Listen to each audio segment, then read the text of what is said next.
नमस्कार, news point लेकर हाजिर हूं मैं राजीव।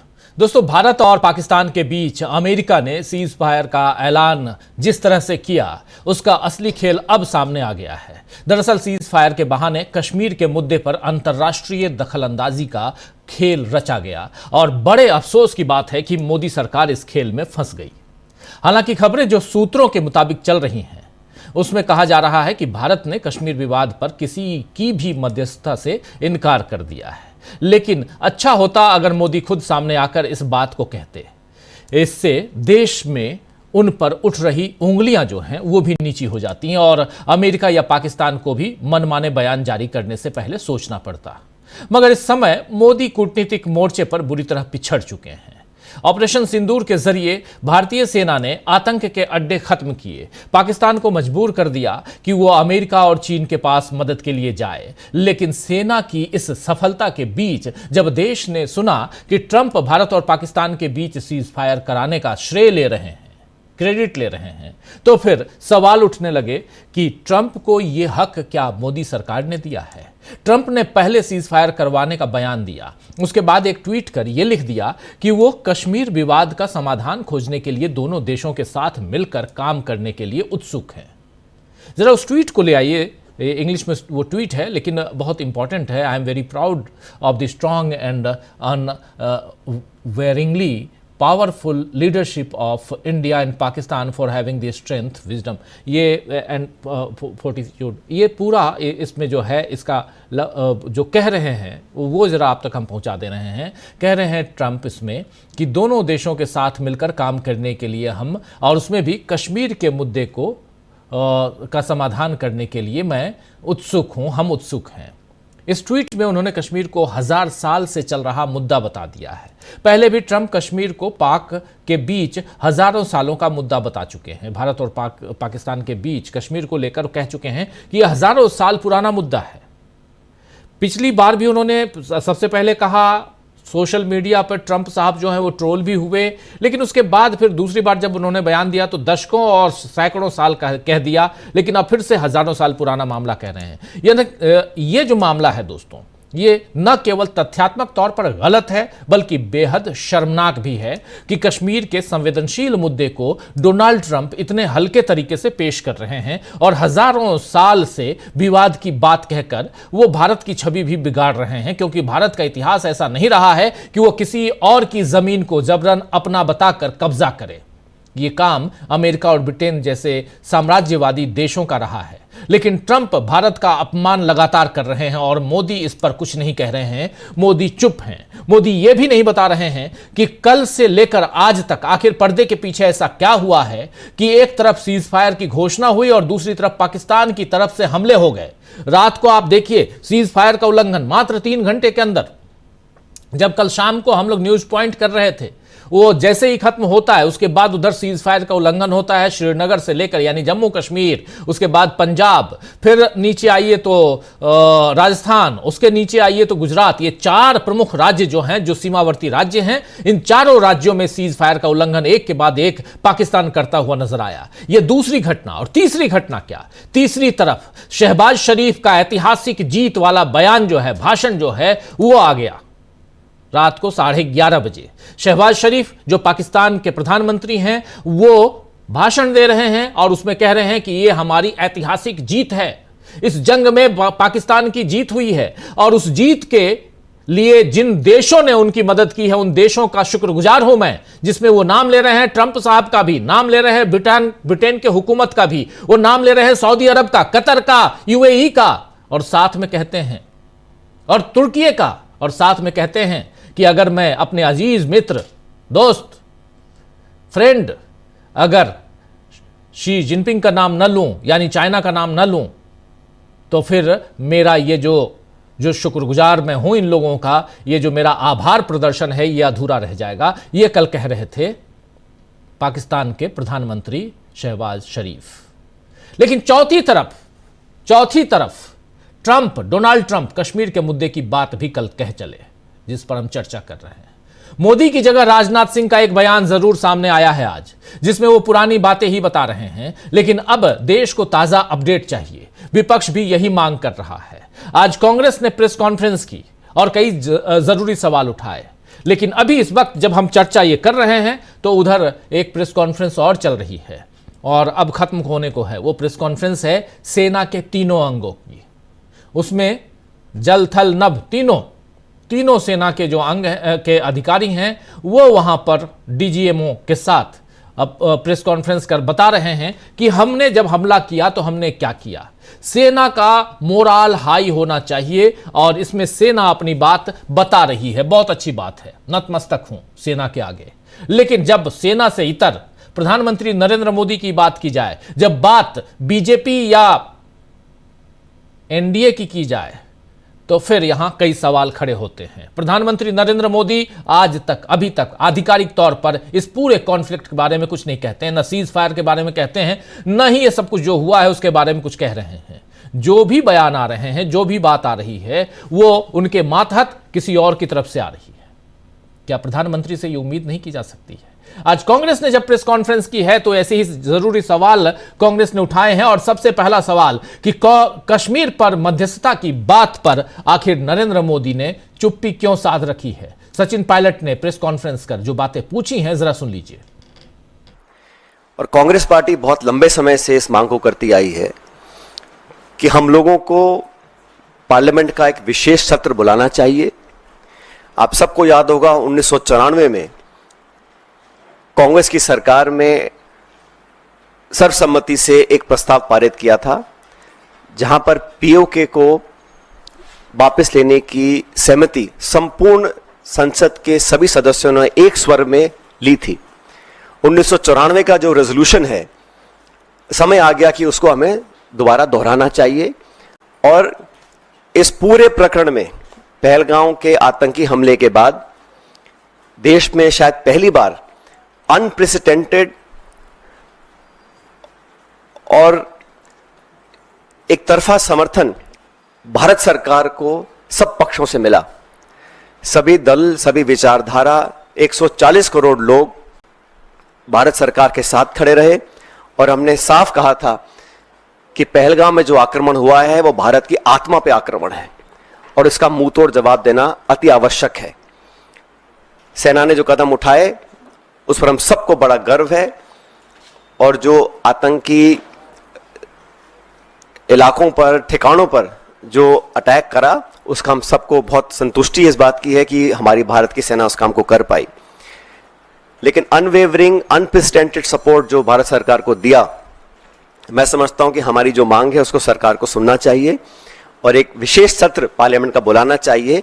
काफी तो विशेष सत्र पार्लियामेंट का बुलाया जाना चाहिए और यही बात फिर से कही है राहुल गांधी ने भी। राहुल गांधी ने आज प्राइम मिनिस्टर नरेंद्र मोदी को, प्रधानमंत्री नरेंद्र मोदी, नरेंद्र दामोदर दास मोदी को चिट्ठी लिखी है राहुल गांधी ने और वहां भी डिमांड की है। चिट्ठी सामने है और ये चिट्ठी 10 तारीख की चिट्ठी और उन्होंने साफ साफ फिर से डिमांड की है कि महोदय आपसे रिक्वेस्ट है कि आप पार्लियामेंट की ज्वाइंट सेशन बुलाइए, ये कह रहे हैं राहुल गांधी।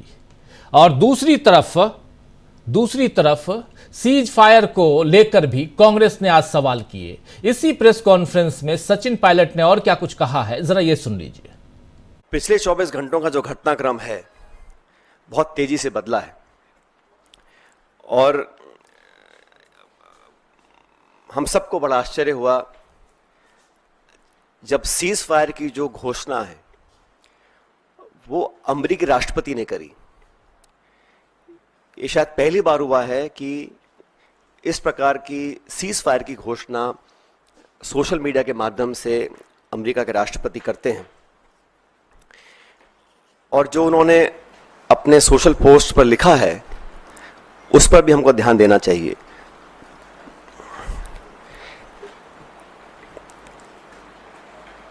भारत और पाकिस्तान के बीच जो मसला है उसका अंतर्राष्ट्रीयकरण करने का जो एक ये नया कदम हम लोगों ने देखा है, ये बहुत आश्चर्यजनक है। तो ये बहुत आश्चर्यजनक है, ये कह रहे हैं। यानी सीज फायर की बात हो रही है, उसमें भी सीज फायर का ऐलान, अगर उसकी घोषणा अगर डोनाल्ड ट्रंप करते हैं तो ये अपने आप में भारत के कई लोगों को पच नहीं रहा कि आखिर ये दो देशों के बीच ये तीसरा कौन आ गया, जबकि शिमला समझौता तो कुछ और था। शिमला समझौता में कहा गया था कि दोनों देश आपस के मुद्दे को आपसी सहमति से हल करेंगे, लेकिन ये तीसरा कहां से आ गया। और तीसरा न सिर्फ सीज फायर की घोषणा करता है, बल्कि वो कहता है कि हजारों साल से चली आ रही जो परेशानी है, प्रॉब्लम है कश्मीर की, उसको भी हम दूर करने के लिए तैयार हैं, उसके लिए भी मध्यस्थता करने के लिए हम तैयार हैं। लेकिन इधर मल्लिकार्जुन खड़गे और राहुल गांधी दोनों संसद का विशेष सत्र बुलाने और सर्वदलीय बैठक करने की मांग भी कर रहे हैं, जिसमें मोदी की मौजूदगी होनी चाहिए। एक शर्त है कि मोदी मौजूद रहें। सर्वदलीय बैठक मोदी की अध्यक्षता में हो। कांग्रेस की इन मांगों के बीच देश इंदिरा गांधी को भी खूब याद कर रहा है, जिन्होंने अमेरिका को उसकी जगह दिखा दी थी और फिर पाकिस्तान को हराने के बाद शिमला समझौता भी करवाया था। इंदिरा गांधी की मजबूती की याद आने से मोदी भक्त जाहिर तौर पर बेचैन हो रहे हैं। लेकिन इस वक्त जब हम ये चर्चा कर रहे हैं तो उधर प्रेस कॉन्फ्रेंस चल रही है सेना के तीनों विंग के अधिकारियों की। आइए थोड़ी सी बानगी प्रेस कॉन्फ्रेंस की, सीधे प्रेस कॉन्फ्रेंस लाइव ले चलते हैं, उसको दिखाते हैं कि क्या वहां चल रहा है। और इससे पहले इस प्रेस कॉन्फ्रेंस में कुल मिलाकर चल क्या रहा है ये आपके सामने रख देता हूं। वहां जो भी बातें हो रही हों, अंग्रेजी में बातें हो रही हैं, लेकिन हो ये रहा है कि हमने क्या किया। 22 तारीख की घटना के बाद ऑपरेशन सिंदूर के तहत हमने किन किन ठिकानों को खत्म कर दिया पाकिस्तान में, उसका प्रमाण यहां दिया जा रहा है। जरा देख लीजिए। Right. I've got a lot of hands here. Let me start from the left. Left foot always in front when we start marching. So here we have to the left. Okay. Yeah, 238. Hello. So this is Manas Pratimugyan from PTI, Press Trust of India. So the understanding that was reached yesterday on stopping the military operations and actions, was it for just 3 days? And what would be the cost escalation if there is violation of this understanding by the Pakistani side? And my subsequent question would be that we have a kind of ceasefire agreement with Pakistan that was finalized in 2003. So will there be some kind of similarities in frameworks between the two kind of understandings, 2003 ceasefire agreement and the current understanding on stopping military operations? And again, what would the cost that will be incurring on Pakistan if Pakistan again resorts to this kind of terrorist activities, because we have made it very clear that the cost will be very high. So I would like to have your thoughts on it. Okay, so I'll answer the latter part of the question first. I also want to add that while the initial ceasefire agreement, as you correctly pointed out, is of the 2003 vintage, but I must remind you that in 2021, in the month of February, and this was then when the crisis in eastern Ladakh was also on, the two DGMOs had spoken and arrived at a ceasefire understanding that lasted right up until this unfortunate attack at Pahalgam. Once our Foreign Secretary had announced the decisions of the CCS in the immediate wake of that attack, he had announced certain measures, and then of course तो यहाँ Rajiv Ghai, DGMO, director general of military operations, ये सवालों का जवाब दे रहे हैं, पत्रकार सवाल पूछ रहे हैं। इससे पहले तमाम तीनों विंग के ऑफिसर्स ने यहाँ पर अपनी अपनी बात रखी है और ये बताने की कोशिश कि सेना ने इन दिनों में किया क्या है। तो आइए दोस्तों, आज न्यूज पॉइंट में इसी बात पर चर्चा करेंगे कि क्या सीज फायर की आड़ में भारत के खिलाफ कोई खेल रचा गया है। क्या मोदी जी जो हैं वो सत्ता की राजनीति में इतने उलझे रहे कि देश का हित अहित उन्हें समझ ही नहीं आया। इन तमाम सवालों का जवाब ढूंढने की कोशिश करते हैं। हमारे साथ कुछ वरिष्ठ साथी जुड़े हुए हैं, उनसे पहले आपका परिचय करवाता हूं। देखिए, इस वक्त 5 वरिष्ठ साथी हैं। प्रेम कुमार जी हैं, डॉक्टर राकेश पाठक जी हैं, जयशंकर जी हैं, प्रशांत टंडन जी हैं, अमलेंदु उपाध्याय जी हैं। आप पांचों का स्वागत है, इस्तकबाल है। स्वागत इस्तकबाल आप तमाम दोस्तों, साथी, शुभचिंतक आप सबका, जो अब तक जुड़ चुके हैं उनका भी, जो जुड़ने वाले हैं उनका भी। सीधे आना चाहता हूं डॉक्टर राकेश पाठक जी आपके पास। डॉक्टर साहब, ये चले थे हम आतंकी ठिकानों को ख़त्म करने, आतंकवाद का तहस नहस करने, मामला आ गया कश्मीर पे। अब कश्मीर की बात होने लगी। डोनाल्ड साहब का जो ट्वीट है वो बहुत ख़तरनाक है। ख़तरनाक वर्ड कह सकता हूँ, क्योंकि ऐसे भी डोनाल्ड साहब का नाम ही ऐसा है कि डर लगने लगता है। चौधराहट अपने यहाँ कहते हैं ना, चौधरी जी, तो चौधरी जी जो हैं वो चौधराहट करने के चक्कर में ये मोदी जी को ले डूबेंगे ऐसा लग रहा है। मोदी जी अच्छे आदमी हैं, भले आदमी हैं, ऐसा दिखता है, लेकिन जिस ढंग से वो कर रहे हैं उसमें मोदी जी को शायद समझ में बात नहीं आ रही है। वो अंग्रेजी में बोलते होंगे इसलिए, या कुछ कारण क्या है और कैसे यहाँ पर कश्मीर का जिक्र आ गया? ट्रम्प की बात बाद में करेंगे, पहले थोड़ा सा 2-3 जिज्ञासाएं हैं मेरी। आप सब लोग विद्वान हैं, मुझे बताएंगे अगर मैं गलत हूं। क्या सीज फायर के डोनाल्ड ट्रंप के ट्वीट के बाद अब तक प्रधानमंत्री नरेंद्र मोदी ने कोई ट्वीट किया है? क्या भारत के रक्षा मंत्री ने कोई ट्वीट किया है? क्या भारत के विदेश मंत्री ने कोई ट्वीट किया है? क्या अब तक डोनाल्ड ट्रंप के ट्वीट के बाद से भारत सरकार ने इस बात पर कोई आपत्ति दर्ज कराई है कि हमें अमेरिका की मध्यस्थता की जरूरत नहीं है? क्या भारत सरकार ने आधिकारिक रूप से इस बात पर अपना ऐतराज दर्ज कराया है कि शिमला समझौते के अंतर्गत भारत और पाकिस्तान का विवाद द्विपक्षीय विवाद है, इसमें तीसरे किसी आदमी की, किसी चौधरी की हमें जरूरत नहीं है? ये इस तरह के सवाल हैं जिनके जवाब पहले मिलना चाहिए। अब आते हैं डोनाल्ड ट्रंप की तरफ।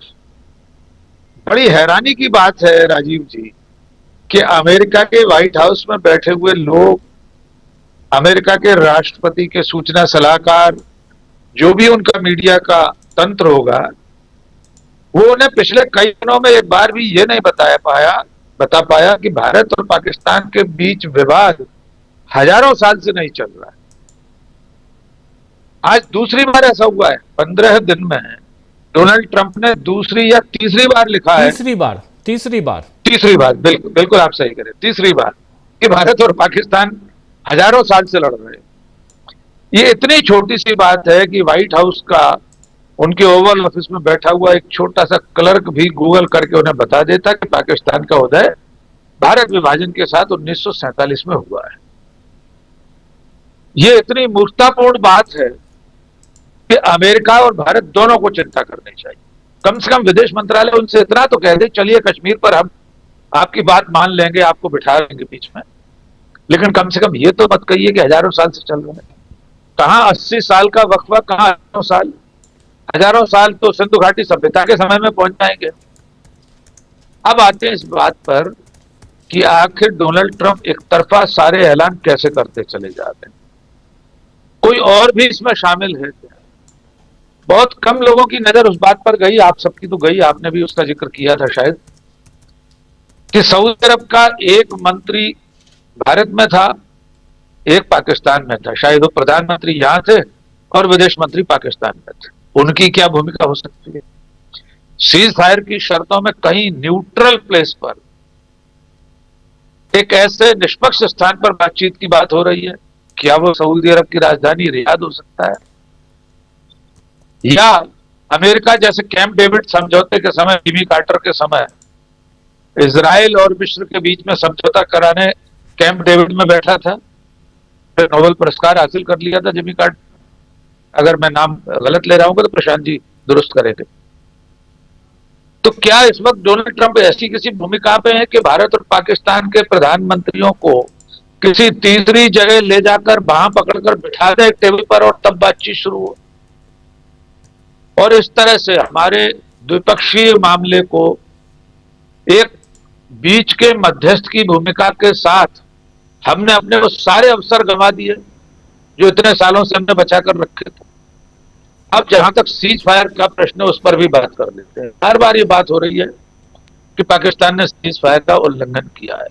अभी इस प्रेस कॉन्फ्रेंस में जो हमारी तीनों सेनाओं के पदाधिकारियों की प्रेस कॉन्फ्रेंस हमने देखी, उसमें जो प्रश्न पूछा गया उसने पत्रकार साथी ने शायद 2003 का जिक्र किया। तो सीज फायर तो भारत और पाकिस्तान के बीच पहले से चला आ रहा है। पहले से उस तरह का युद्ध विराम है कि दोनों एक दूसरे की सीमा का अतिक्रमण नहीं करेंगे, फायर नहीं करेंगे। लेकिन पाकिस्तान तो साल में 10-20 बार इस तरह के सीज फायर का उल्लंघन करता रहा, नियंत्रण रेखा पर और सब जगह। इसके बावजूद हम ये मानने के लिए तैयार हैं कि परसों सीज फायर की घोषणा के बाद कल पाकिस्तान ने उसका लगातार उल्लंघन किया है। तो क्या अब हम अमेरिका से चिरौरी करेंगे कि देखिए आपने हमारी लड़ाई रुकवाई थी, गले मिलवा दिया था, शेक हैंड करा दिया था? तो क्या हेडमास्टर की तरह अब हम अमेरिका से विनती करेंगे, या हमारा ऑपरेशन अब भी जारी है? जैसा कि लगातार विदेश मंत्रालय और सेना कह रही है, ऑपरेशन जारी रहना चाहिए। अगर पाकिस्तान की तरफ से ऐसी हरकतें हो रही है, कौन इससे इनकार कर सकता है? लेकिन अंततः क्या खोया क्या पाया, जो हमने कल भी कहा था राजीव जी, इन 15 दिनों में और खास तौर से 7 तारीख 6 और 7 तारीख की दरमियानी रात शुरू हुए ऑपरेशन सिंदूर के बाद डोनाल्ड ट्रंप के पहले ट्वीट की घड़ी तक हमने क्या हासिल किया। और एक बात आखिरी में अभी ये जोड़ना चाहता हूं, विपक्ष की प्रेस कॉन्फ्रेंस अभी आपने सचिन पायलट की दिखाई। मैं बार बार शुरू से दोहरा रहा हूं कि नरेंद्र मोदी जैसा सौभाग्यशाली नेता और कोई हो नहीं सकता।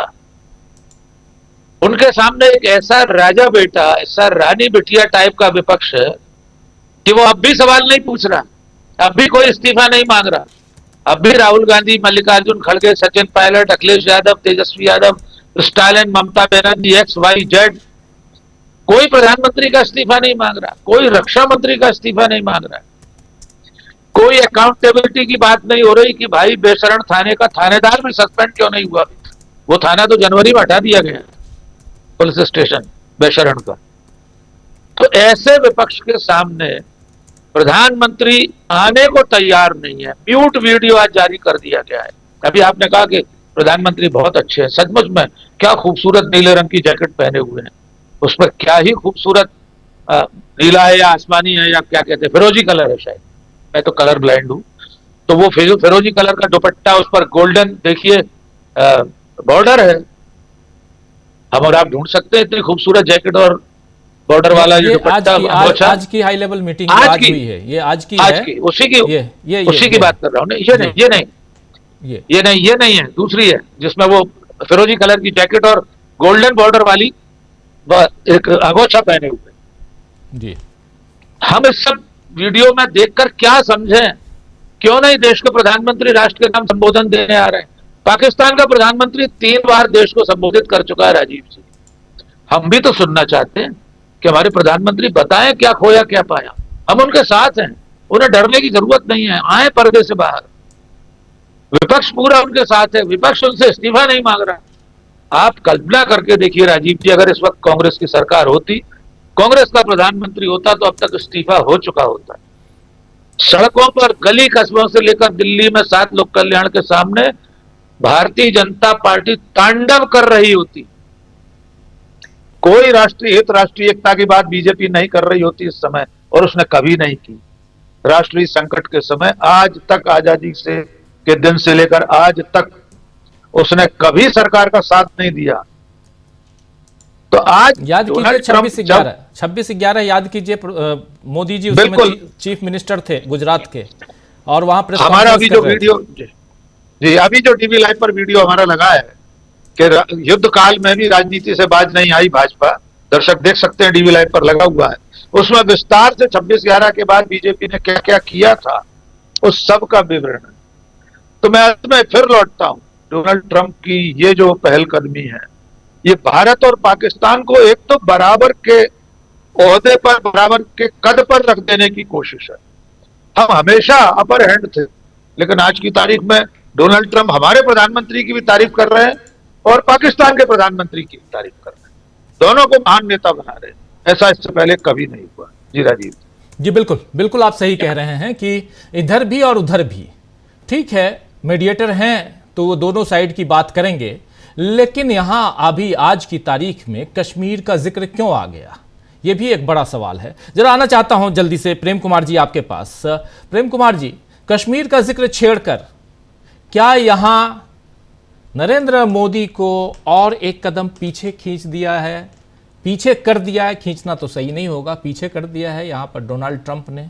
और क्या यहां कल से हम लोग सवाल उठा रहे हैं, नरेंद्र मोदी सवालों के घेरे में हैं, लेकिन सीज फायर के साथ साथ क्या भारत के खिलाफ कोई खेल खेल दिया गया, यानी कोई साजिश रची गई, क्या है ये? जी शुक्रिया राजीव जी।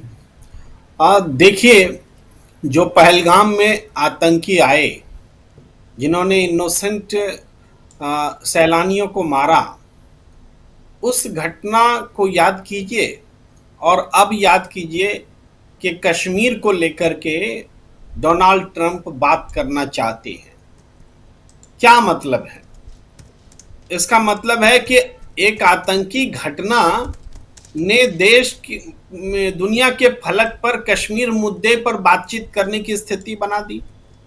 तब तो ये आतंकी हमला और होगा कि एक आतंकी हमला किया तो उसकी परिणति कश्मीर पर बातचीत के रूप में होगी, तो इसका मतलब आतंकी हमले और होंगे। ये आतंकवाद खत्म करना नहीं है, आतंकवाद को न्योता देना है, उसको पालना है, आतंकियों को न्योता देना है। ये बात मैं कहना चाहता हूं कि ये तो आतंकी का मंसूबा पूरा हो रहा है। वो चाहते थे कि ये मामला इंटरनेशनलाइज हो, वो चाहते थे कि कश्मीर के मुद्दे पर बात हो, वो चाहते थे कि भारत पाकिस्तान के बीच कोई अमेरिका आए, कोई यूएन आए, कोई तीसरा देश आए। इसीलिए तो पाकिस्तान यूएन की सिक्योरिटी काउंसिल में बैठक की मांग कर रहा था और बैठक हुई। तो हम क्या कर रहे हैं? बीते कुछ घंटों की घटनाओं को देखें और इस पृष्ठभूमि में देखें कि प्रधानमंत्री नरेंद्र मोदी जी नहीं आ रहे हैं देश को संबोधित करने, ट्वीट नहीं कर रहे हैं पूरे ऑपरेशन सिंदूर पर, सीज फायर पर। इस पृष्ठभूमि में देखिए तो क्या हो रहा है। हमारे सैनिक आकर के बता रहे हैं कि हमारे तो 5 सैनिक मरे, हमने उनके 35 से 40 मारे। वो हेडलाइंस बना रहे हैं और ये कहेंगे कि सेना की रिपोर्टिंग है, इस पर सवाल मत उठाइए। सवाल उन आंकड़ों पर नहीं उठेंगे, सवाल आपकी नीयत पर उठ रहे हैं कि तुम सेना को बुला के हेडलाइंस बनवा रहे हो और 1-2 दिन बाद चुनाव की सभा में आओगे और उसके बाद वहां से इन्हीं सेना के बयानों को सामने रख करके कहोगे कि हमने हमारे 5 मरे, हम तुम्हारे 35 मारे। ये क्या संख्या की लड़ाई हो रही? जो इसी दौरान जो ट्वीट्स आ रहे हैं नरेंद्र मोदी और बीजेपी और उनके समर्थकों के, उन ट्वीट्स को देखिए। वो लोग क्या कह रहे हैं? वो लोग कह रहे हैं कि देखिए उन फोटो को जो पहले दिन ऑपरेशन सिंदूर हुआ, हमने कितना खतरनाक तरीके से मारा। इसमें कोई संदेह नहीं कि पहले दिन ऑपरेशन सिंदूर हुआ, बहुत जबरदस्त अचीवमेंट हमने हासिल की, लेकिन क्या उस अचीवमेंट्स की परिणति यही होगी कि डोनाल्ड ट्रंप सीज फायर कराएगा, कि डोनाल्ड ट्रंप कश्मीर पर बात करेगा? हमारे सेना के शौर्य को मत बेचो, सेना के शौर्य के पीछे मत छिपो। मैं आपको अभी मतलब एक ट्वीट है डॉक्टर निशिकांत दुबे का, बहुत चर्चित नेता है, बीजेपी के नरेंद्र मोदी जी के समर्थक हैं, एक करीबी हैं, बल्कि समर्थक तो रहेंगे, बहुत करीबी हैं। कह रहे हैं, 3 लाइन का उनका ट्वीट है, संसद का सत्र बुलाइए, सभी विपक्षी सरकार को गाली दीजिए, पाकिस्तान मीडिया में भारतीय सेना की किरकिरी करवाइए और आतंकवादी पाकिस्तान को अंतर्राष्ट्रीय मंच पर भारत के खिलाफ जहर उगलने का मसाला दीजिए। राजनीति करनी है, देश भाड़ में जाए। ये कौन कह रहे हैं? डॉक्टर निशिकांत दुबे। अरे पाकिस्तान के संसद में जो अपोजिशन पाकिस्तान के प्रधानमंत्री का मजाक उड़ा रहा था, तो उनके टुकड़ों को, बाइट्स को उठा करके हिंदुस्तान में जब मजाक उड़ाया जा रहा था, तब आपको नहीं दिख रहा था। तो लेकिन वो पाकिस्तान ने उसको कमजोरी नहीं बताया। एक लोकतांत्रिक देश जो नहीं है, हमारे मुकाबले कहीं नहीं ठहरता, उसने संसद को खोल कर रखा, आलोचनाओं को स्वीकार किया और उन आलोचनाओं को भारतीय मीडिया का श्रृंगार बनने दिया। अब जो भी कथित अपमान होता है उस अपमान को झेला, और आज जब युद्ध खत्म हो गया है या सीज फायर हो गया है, तो पाकिस्तान का जो प्रधानमंत्री है शान के साथ में देश और दुनिया को संबोधित कर रहा है। हमारी भी बाइट ले जाओ ना, पाकिस्तान चलाए, हम तो बोल रहे हैं, तो क्या ये बात बोली नहीं जानी चाहिए? क्या हमारे देश का प्रधानमंत्री देश को संबोधित नहीं करेगा? क्या ये हर महत्वपूर्ण मौके पर ये है देश साहब, के प्रधानमंत्री गायब रहेंगे? ये निशिकांत साहब का ट्वीट है जो अभी आप कह रहे थे। ये संसद का जी। सत्र बुलाइए, सभी विपक्षी सरकार को गाली दीजिए, पाकिस्तानी मीडिया में भारतीय सेना की किरकिरी करवाइए और आतंकवादी पाकिस्तान को अंतर्राष्ट्रीय मंच पर भारत के खिलाफ जहर उगलने का मसाला दीजिए। राजनीति करनी है, देश भाड़ में जाए, ये देश जाए भाड़ में। ये लिख रहे हैं डॉक्टर निशिकांत दुबे, एक नहीं बल्कि 4 बार के सांसद हैं झारखंड से, गोड्डा से। जी प्लीज। राजीव जी, ये जो बयान है, संसद का सत्र इसीलिए नहीं बुलाया जाना चाहिए।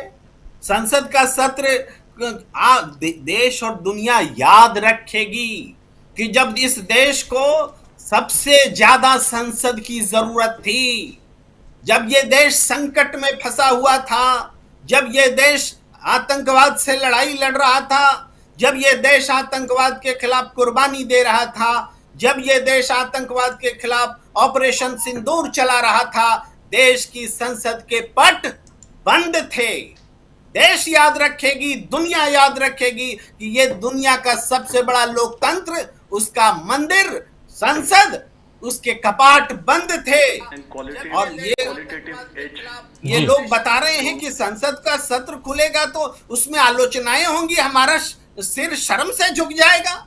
अरे तुमने शर्मसार करने वाला काम किया होगा तो सिर जरूर शर्म से झुक जाएगा। संसद का वो पट खुले या ना खुले, इससे कोई मतलब नहीं है। संसद में कंस्ट्रक्टिव चर्चा होती है। संसद देश के लोकतंत्र का एक प्रतीक होता है, स्थल होता है, जहां पर कि पूरे राज्य, पूरे देश की प्रतिनिधि जो वहां बैठते हैं और चर्चा करते हैं। उस संसद के बारे में कहते हो कि हम बैठक नहीं बुला रहे हैं, चूंकि वहां पर चर्चा होगी तो पाकिस्तान में चर्चा हो जाएगी। इतनी छोटी सी, इतनी घटिया सोच लेकर के संसद चलाना चाहते हो, तो इसका मतलब है कि तुम संसद चलाना ही नहीं चाहते हो। संसद चलाएंगे तो भाई आप बजट का सत्र भी करोगे तो आपकी आलोचना होगी, तो आप क्या संसद नहीं चलाओगे? क्या यही इसी तरीके से, इसीलिए आपको चुना गया है, सरकार इसीलिए चुनी गई है। इस तरह से आप देश को चलाना चाहते हैं। आपने देश को कमजोर किया है, संसद को कमजोर किया है, सेना का मनोबल तोड़ा है आपने। वो सेना जो पाकिस्तान जीत सकती थी, जो पीओके ला सकती थी, जो वो सारे मंसूबे के पाकिस्तान के टुकड़े कर सकती थी, टुकड़ा किया भी है इस सेना ने।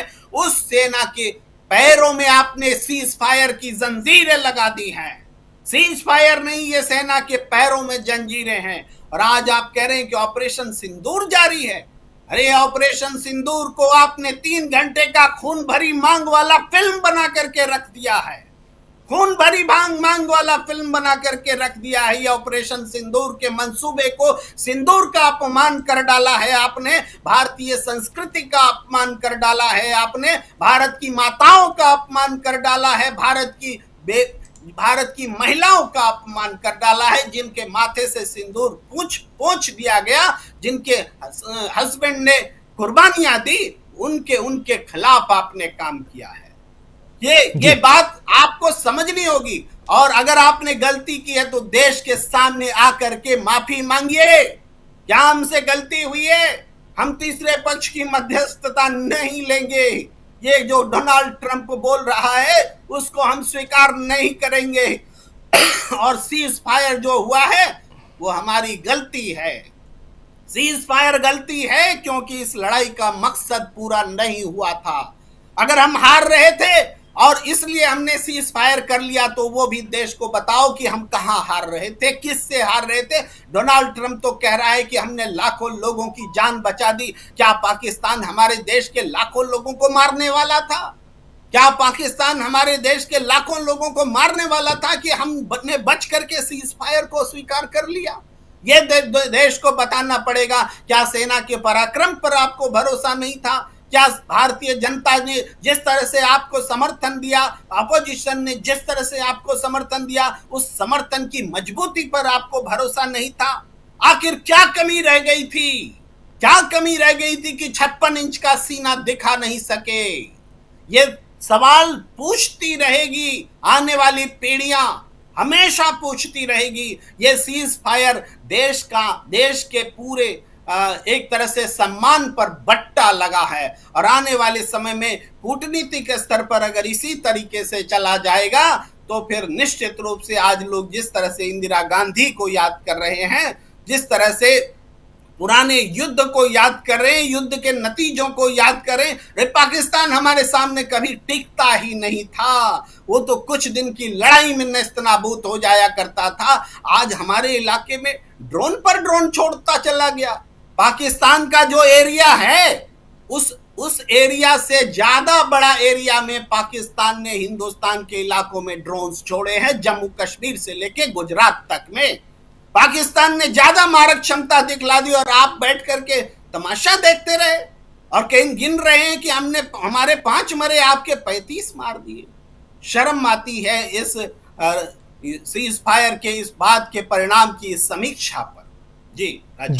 जी। हालांकि सेना का कहना है कि जो 6 और 7 तारीख की दरमियानी रात जो आतंकी कैंपों पर हमला किया गया, उसमें जो 9 ठिकानों पर हमला किया गया उसमें 100 से ज़्यादा आतंकियों को मार गिराया गया है। और इस सीज फायर के दौरान, सीज फायर नहीं उससे पहले जो सीमा पर जो कुछ हुआ है उसमें 30 से 40 उनके सैनिकों को मार गिराया गया है। ये अभी डीजीएमओ की जो प्रेस कॉन्फ्रेंस और तीनों सेना के अधिकारियों की जो प्रेस कॉन्फ्रेंस है उसमें ये बातें कही गई हैं।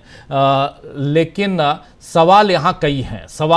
सबसे बड़ा सवाल जो आप अभी सीज फायर की बात कर रहे हैं, यही बात कांग्रेस कह रही है। विपक्ष अगर ऐसा सवाल कर रही है तो सत्ता पक्ष की तरफ से कैसा जवाब आता है या कैसे ट्वीट्स आ रहे हैं आप और हम देख रहे हैं। उसमें से एक बानगी आपके सामने डॉक्टर निशिकांत दुबे की हमने रख दी। निशिकांत दुबे ऐसी ही भाषा, ऐसी ही बोली, ऐसे ही बयान के लिए वो जाने जाते हैं, हम सब अच्छी तरह से जानते हैं। प्रशांत जी, जल्दी से आपके पास आना चाहता हूं, फिर जयशंकर जी के पास आता हूं।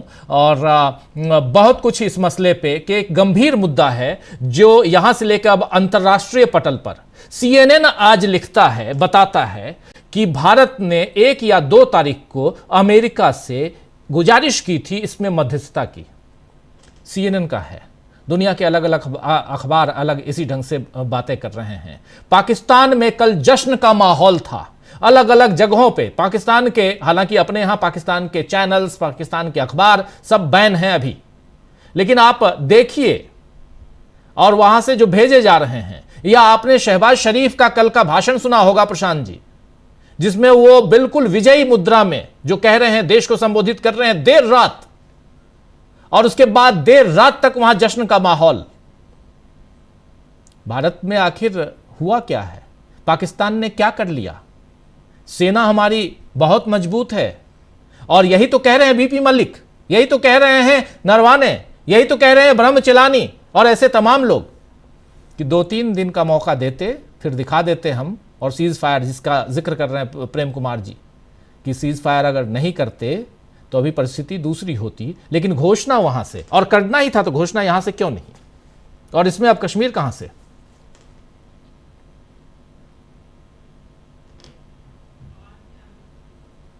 आपकी आवाज नहीं आ रही है, अनम्यूट करेंगे?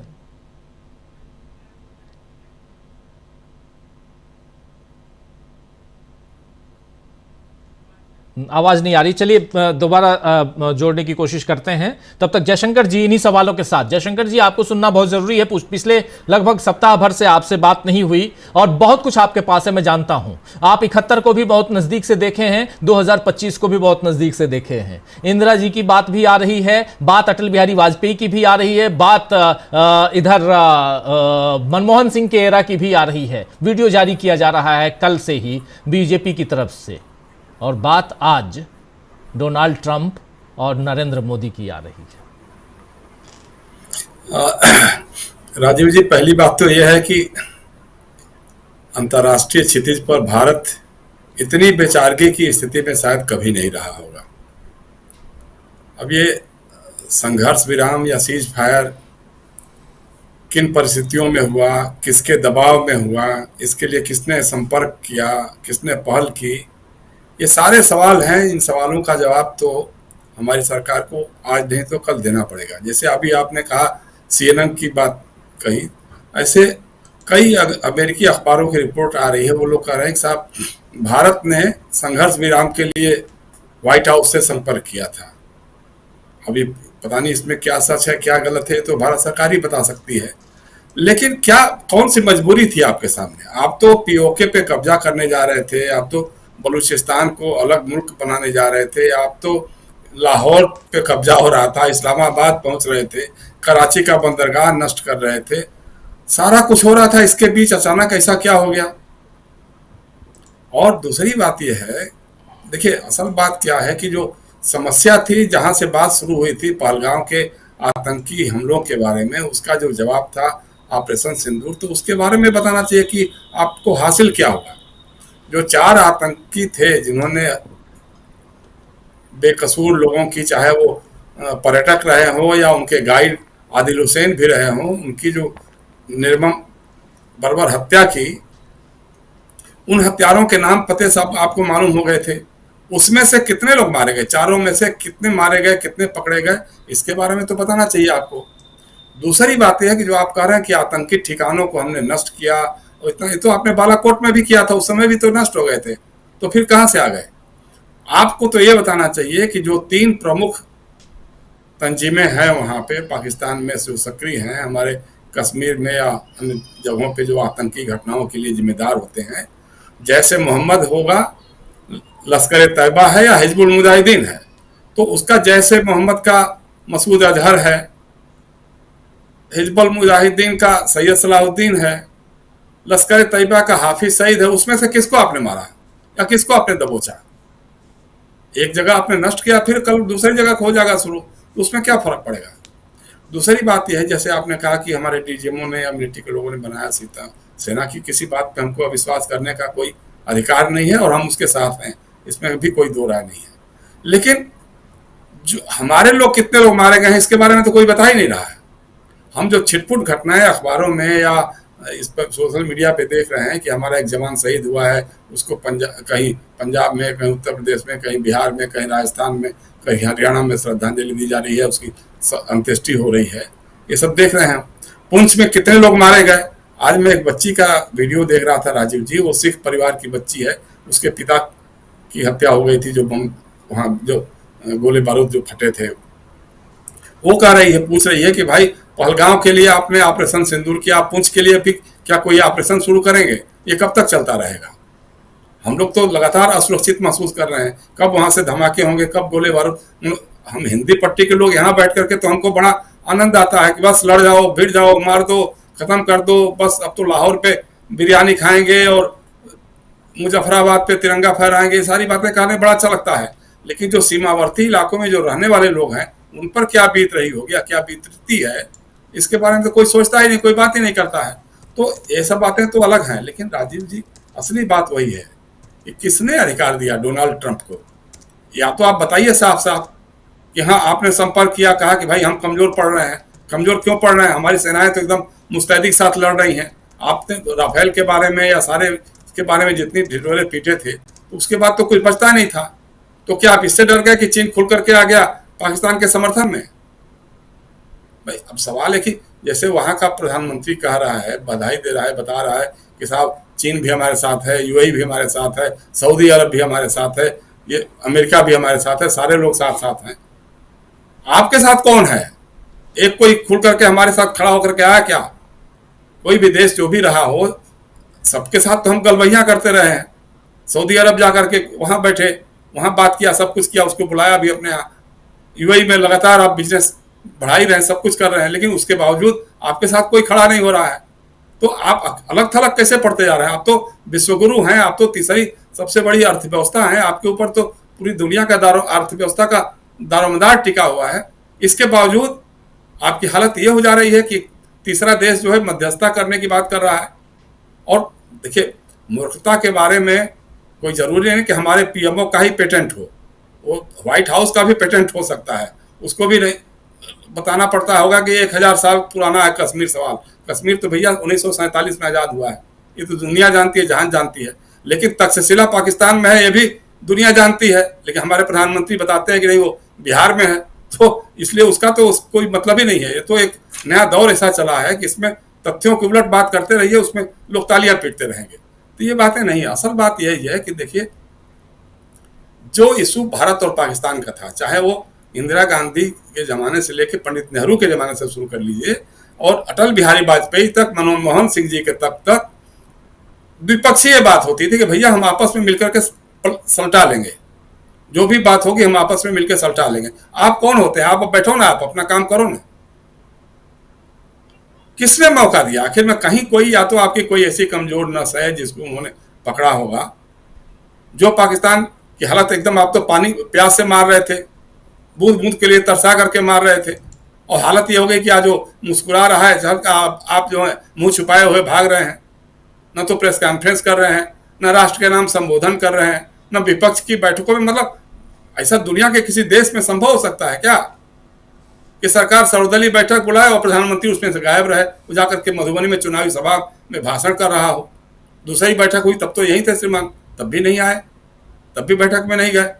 और विपक्ष की बात एकदम जायज है कि संसद का सत्र तत्काल बुलाना चाहिए और भरोसे में लेना चाहिए देश को, देशवासियों को, और उसके लिए संसद से बड़ा कोई प्लेटफॉर्म हो नहीं सकता है। संसद को सत्र बुलाइए, बुला करके समझाइए कि किन परिस्थितियों में आपने ऑपरेशन सिंदूर किया, उससे हासिल किया हुआ, और उसके बाद जो जवाबी हमले या वहां से जो प्रतिक्रियाएं हुई, उसके बाद संघर्ष विराम की नौबत क्यों आ गई, क्यों आप उस दबाव में आ गए, इसको तो आपको बताना पड़ेगा, देशवासियों को बताना पड़ेगा, अंतर्राष्ट्रीय बिरादरी को भी बताना पड़ेगा। लोग सवाल तो करेंगे ही करेंगे। और निशिकांत दुबे हुए की बात छोड़िए, संसद के से बड़ा और कुछ नहीं है, आप ही निशिकांत दुबे ही बोलते हैं बार बार। तो संसद के सामने अगर जवाबदेही नहीं होगी, विपक्ष क्या करेगा, ये नहीं करेगा, ये निशिकांत दुबे बैठे घर ज्योतिषी हैं क्या, वो जान रहे हैं। पूरे विपक्ष ने जिस ढंग से साथ दिया है, 26 नवंबर की बात जो आप लोग कर रहे थे, आप सोचिए कि उसी समय गृह मंत्री शिवराज पाटिल का इस्तीफा हो गया था। विज्ञापन दिए थे भारतीय जनता पार्टी के लोगों ने, एक एक पन्ने के विज्ञापन दिए थे कि साहब ऐसे हुआ, ऐसे हुआ, ये लग हुआ, ये लग हुआ जी। लेकिन 26/11 के बाद कौन सी घटना हुई देश में, कौन से बड़े आतंकी हमले हुए मनमोहन सिंह की सरकार के जमाने में? तब तो रुक गई थी घटनाएं। आपके प्रधानमंत्री बनने के बाद लगातार हमले दर हमले होते गए। उड़ी में हुआ, पठानकोट में हुआ, पुलवामा में हुआ, पहलगांव में हुआ, इसके बीच में न जाने कितने हुए। आपने कहा नोटबंदी के समय कि अब तो आतंकवाद की कमर टूट गई, साहब पता नहीं कैसे फिर से कमर उठ गई। फिर आपने पुलवामा के बाद कहा कि अब तो बालाकोट में मार दिया, ध्वस्त कर दिया, सारे ठिकाने नष्ट हो गए, अब तो आतंकवाद का नाम निशान मिट गया। उसके बाद पहलगाम हो गया। 370 के बारे में कहा कि 370 के बाद तो जम्मू कश्मीर में अमन चैन है। 370 के बाद 433 लोगों की हत्या हुई है। आतंकवादियों ने 433 लोगों को मारा है। उसमें हमारे सुरक्षा बलों के जवान भी हैं, जम्मू कश्मीर पुलिस के जवान भी हैं, और आम शहरी आम नागरिक भी हैं। ये सब हुआ है। और दूसरी बात यह है कि जब पहलगाम हुआ क्यों, ये तो आपको बताना पड़ेगा। आपकी सिक्योरिटी वहां थी क्यों नहीं? कौन से लैप्सेज थे? पुलिस नहीं, जैसे 1.5 घंटे वहां आराम से गोलियां बरसाते हुए, टहलते हुए चले गए, निकल के गए। कहाँ गए? मन कश्मीर की वैली में हैं या पाकिस्तान चले गए या कहाँ गए, किसके जरिए गए, ये सब तो आपको बताना पड़ेगा ना। तो ये सारे सवाल हैं। आपने सही कहा है, आपको सवालों के जवाब में तो जवाब तो देना ही पड़ेगा। सवाल आपका पीछा करते रहेंगे और ये आपने जो सोचा था कि हम ऑपरेशन सिंदूर की जो फसल, राजनीतिक फसल जो है बिहार में काटेंगे, बंगाल में काटेंगे, तो अब तो वही जैसे उन्होंने कहा ना हमारे मित्र ने कि खून भरी मांग वाला मामला होते जा रहा है। अब सिंदूर का तो कुछ मिला नहीं भाई। अगर 4 में से 1 आतंकवादी को मार दिया होता आपने, 3 आतंकी संगठनों में से 1 को आपने ये कर दिया, ठिकाने लगा दिया होता, तो भी समझ में आता। लेकिन ऐसा कुछ तो नहीं आप उसके परिवार के लोग मार दिए कि जी मसूद अजहर के परिवार के 8 या 10 लोग मार दिए गए, उसकी औरतें बच्चे क्या क्या कौन कौन थे। अब इससे कोई मतलब नहीं है। तो लेकिन इससे भी अगर राजीव जी ये बात बनती है, इस बात का आश्वासन मिलता है कि हाँ अगला आतंकी हमला नहीं होगा हमारे देश के ऊपर, तो बात हम समझ में आ सकती है। लेकिन ऐसी कोई तो सूरत दिखाई नहीं देती है। जी राजीव जी। बिल्कुल बिल्कुल, ये वाजिब सवाल है जो आप आखिर में कह रहे हैं कि आगे आतंकी घटनाएं नहीं घटेंगी। क्या ये संभव है? क्या बिल्कुल जो कह रहे थे प्रधानमंत्री नरेंद्र मोदी 24 अप्रैल को 22 की घटना, 23 को सीसीएस की बैठक और 24 अप्रैल को सीधे पहुंचते हैं नरेंद्र मोदी बिहार के मधुबनी में, वहां चुनावी भाषण देते हैं और हालांकि पंचायती राज दिवस होता है लेकिन वहां चुनावी भाषण, उस भाषण में कहते हैं इंग्लिश और हिंदी दोनों में, इंग्लिश में स्पेशली दुनिया को यह बताने के लिए कि हम करने क्या जा रहे हैं। और वहां से वो अपील करते हैं, वो ऐलान करते हैं, अपील नहीं बल्कि ऐलान करते हैं, घोषणा करते हैं कि हम आतंक के आकाओं को खोज के जहां भी रहेंगे दुनिया के किसी भी कोने में खोज के मार डालें, खत्म कर डालेंगे। लेकिन क्या खत्म हो गया? आखिर कहां हैं बैसरन घाटी के गुनहगार? 26 लोगों की जान ले ली, उसके गुनहगार कहां हैं? यह सवाल अभी भी कौंध रहा है। प्रशांत जी, आवाज आ रही है हमारी? जी आ रही। जी जी प्रशांत जी, आपके पास उन्हीं सवालों के साथ कि आखिर बीच में कैसे कूद पड़े ट्रंप साहब, जो कह रहे हैं कि हजारों साल पुराना है कश्मीर का मामला, 78 साल हुए पाकिस्तान के जन्म के, मात्र 78 ईयर्स, और अभी हजारों साल की बात कर रहे हैं कश्मीर पे। कुछ भी अनाप शनाप बोलेंगे और हमारे प्रधानमंत्री जी चुप रहेंगे, ये समझ में नहीं आता। हमारे सॉवरेनिटी की बात है, हमारे देश की अखंडता एकता की बात है। सवाल तो उठता है, सवाल तो पूछा जाएगा नरेंद्र मोदी से कि आखिर ऐसे कह क्यों रहे हैं और चुप क्यों है मोदी जी? देखिए, वो हजारों साल की जो बात कर रहे हैं, ऐसा नहीं कि ट्रंप जो है फैक्चुअली बात कर रहे हैं। ये फिगर ऑफ स्पीच है, इडियम है, और उसको बहुत ही जिसको कहे कि अगंभीर तरीके से एड्रेस कर रहे हैं कि ये लोग शाश्वत लड़ाई है, बहुत पुरानी लड़ाई है कश्मीर को लेकर, और इसका इंटरनेशनल डिप्लोमेसी में असर जाएगा। ये ट्रंप, देखिए कम्युनिकेशन के मामले में ट्रंप जो है वो बहुत आगे हैं। वो एक शब्द हिसाब से बोलते हैं और उनको एडवाइस किया गया, क्योंकि लगातार 3-4 बार वो बोल चुके हैं, तो उसका कोई मतलब है, वो स्लिप ऑफ टंग नहीं है, ना वो फैक्चुअल एरर है। उसका मतलब ये है कि ये बहुत पुराना झगड़ा है और ये भारत पाकिस्तान के बीच में। तो कश्मीर इशू को इंटरनेशनलाइज करने के लिए ट्रंप, देखिए इस विवाद से पहले ये जो पाकिस्तान ने किया और ये जो 22 तारीख को हुआ वहाँ पे, उसके पहले से वो कह रहे हैं ये बातें कि भारत पाकिस्तान का पुराना इशू है, शाश्वत इशू है, उनका कहने का मतलब ये। लेकिन देखिए 2-3 बातें, 3 बातों की तरफ मैं बात करूंगा, लेकिन सबसे गंभीर बात जो आज बहुत अफसोसनाक, भारत के विदेश सचिव विक्रम मिस्री, जो कि लगातार प्रेस कॉन्फ्रेंस कर रहे थे, सीज फायर का अनाउंसमेंट उन्होंने किया, लगातार अपडेट कर रहे थे हमारी सेना और एयरफोर्स की दोनों अधिकारियों के साथ मिलकर, उनके ऊपर नरेंद्र मोदी के समर्थक टूट पड़े। और इतनी शर्म की बात है भारत के लिए, देश के लिए इतनी शर्म की बात है कि उनको अपना ट्विटर अकाउंट, एक्स का अकाउंट प्राइवेट करना पड़ा। क्यों? क्योंकि उनकी बेटियों को लेकर ट्रोल किया गया, उनको गद्दार कहा गया, तमाम गालियां उनको बकी गई। यही मोदी साहब के समर्थक, ही वही लोग हैं जो हिमांशी नरवाल को ट्रोल कर रहे थे। एक अफसर जो अपना ड्यूटी कर रहा है, बहुत तजुर्बेकार अफसर है, और पूरी दुनिया का मीडिया उनकी प्रेस कॉन्फ्रेंस को कवर कर रही सुन रहा था, कवर कर रहा था। उनको अगर अपना ट्विटर अकाउंट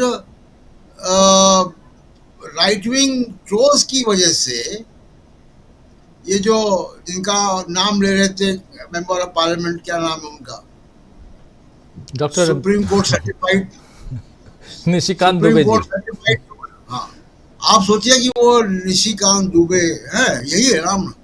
वो इतना, मोदी ने भी उनको गंभीरता से नहीं लिया, 4 बार के एमपी नहीं बनाया।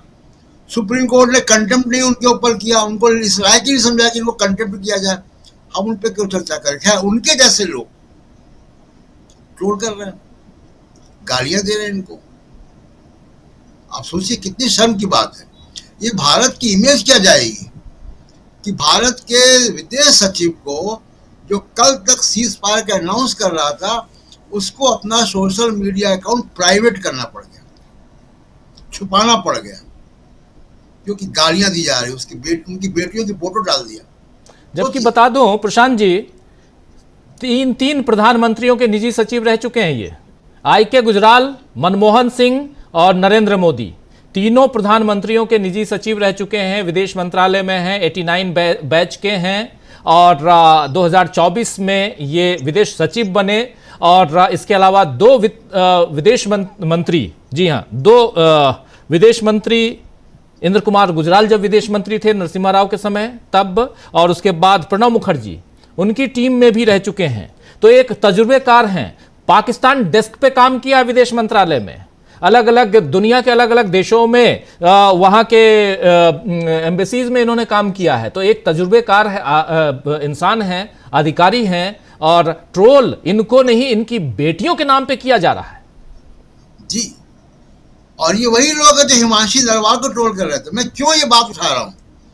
क्योंकि जिस मुद्दे पर ट्रंप बोल रहा है, जिस मुद्दे पर JD वेंस बोल रहा है, जो मुद्दा यूनाइटेड नेशन सिक्योरिटी काउंसिल में उठ चुका 2-2 बार, उसके केंद्र में है विक्रम मिस्री। मीडिया में आ रहे हैं रोज वो, और उनका सोशल मीडिया अकाउंट अगर उनको छुपाना पड़ेगा तो ये पूरे भारत की इमेज पूरी दुनिया में क्या जाएगी, आप सोचिए।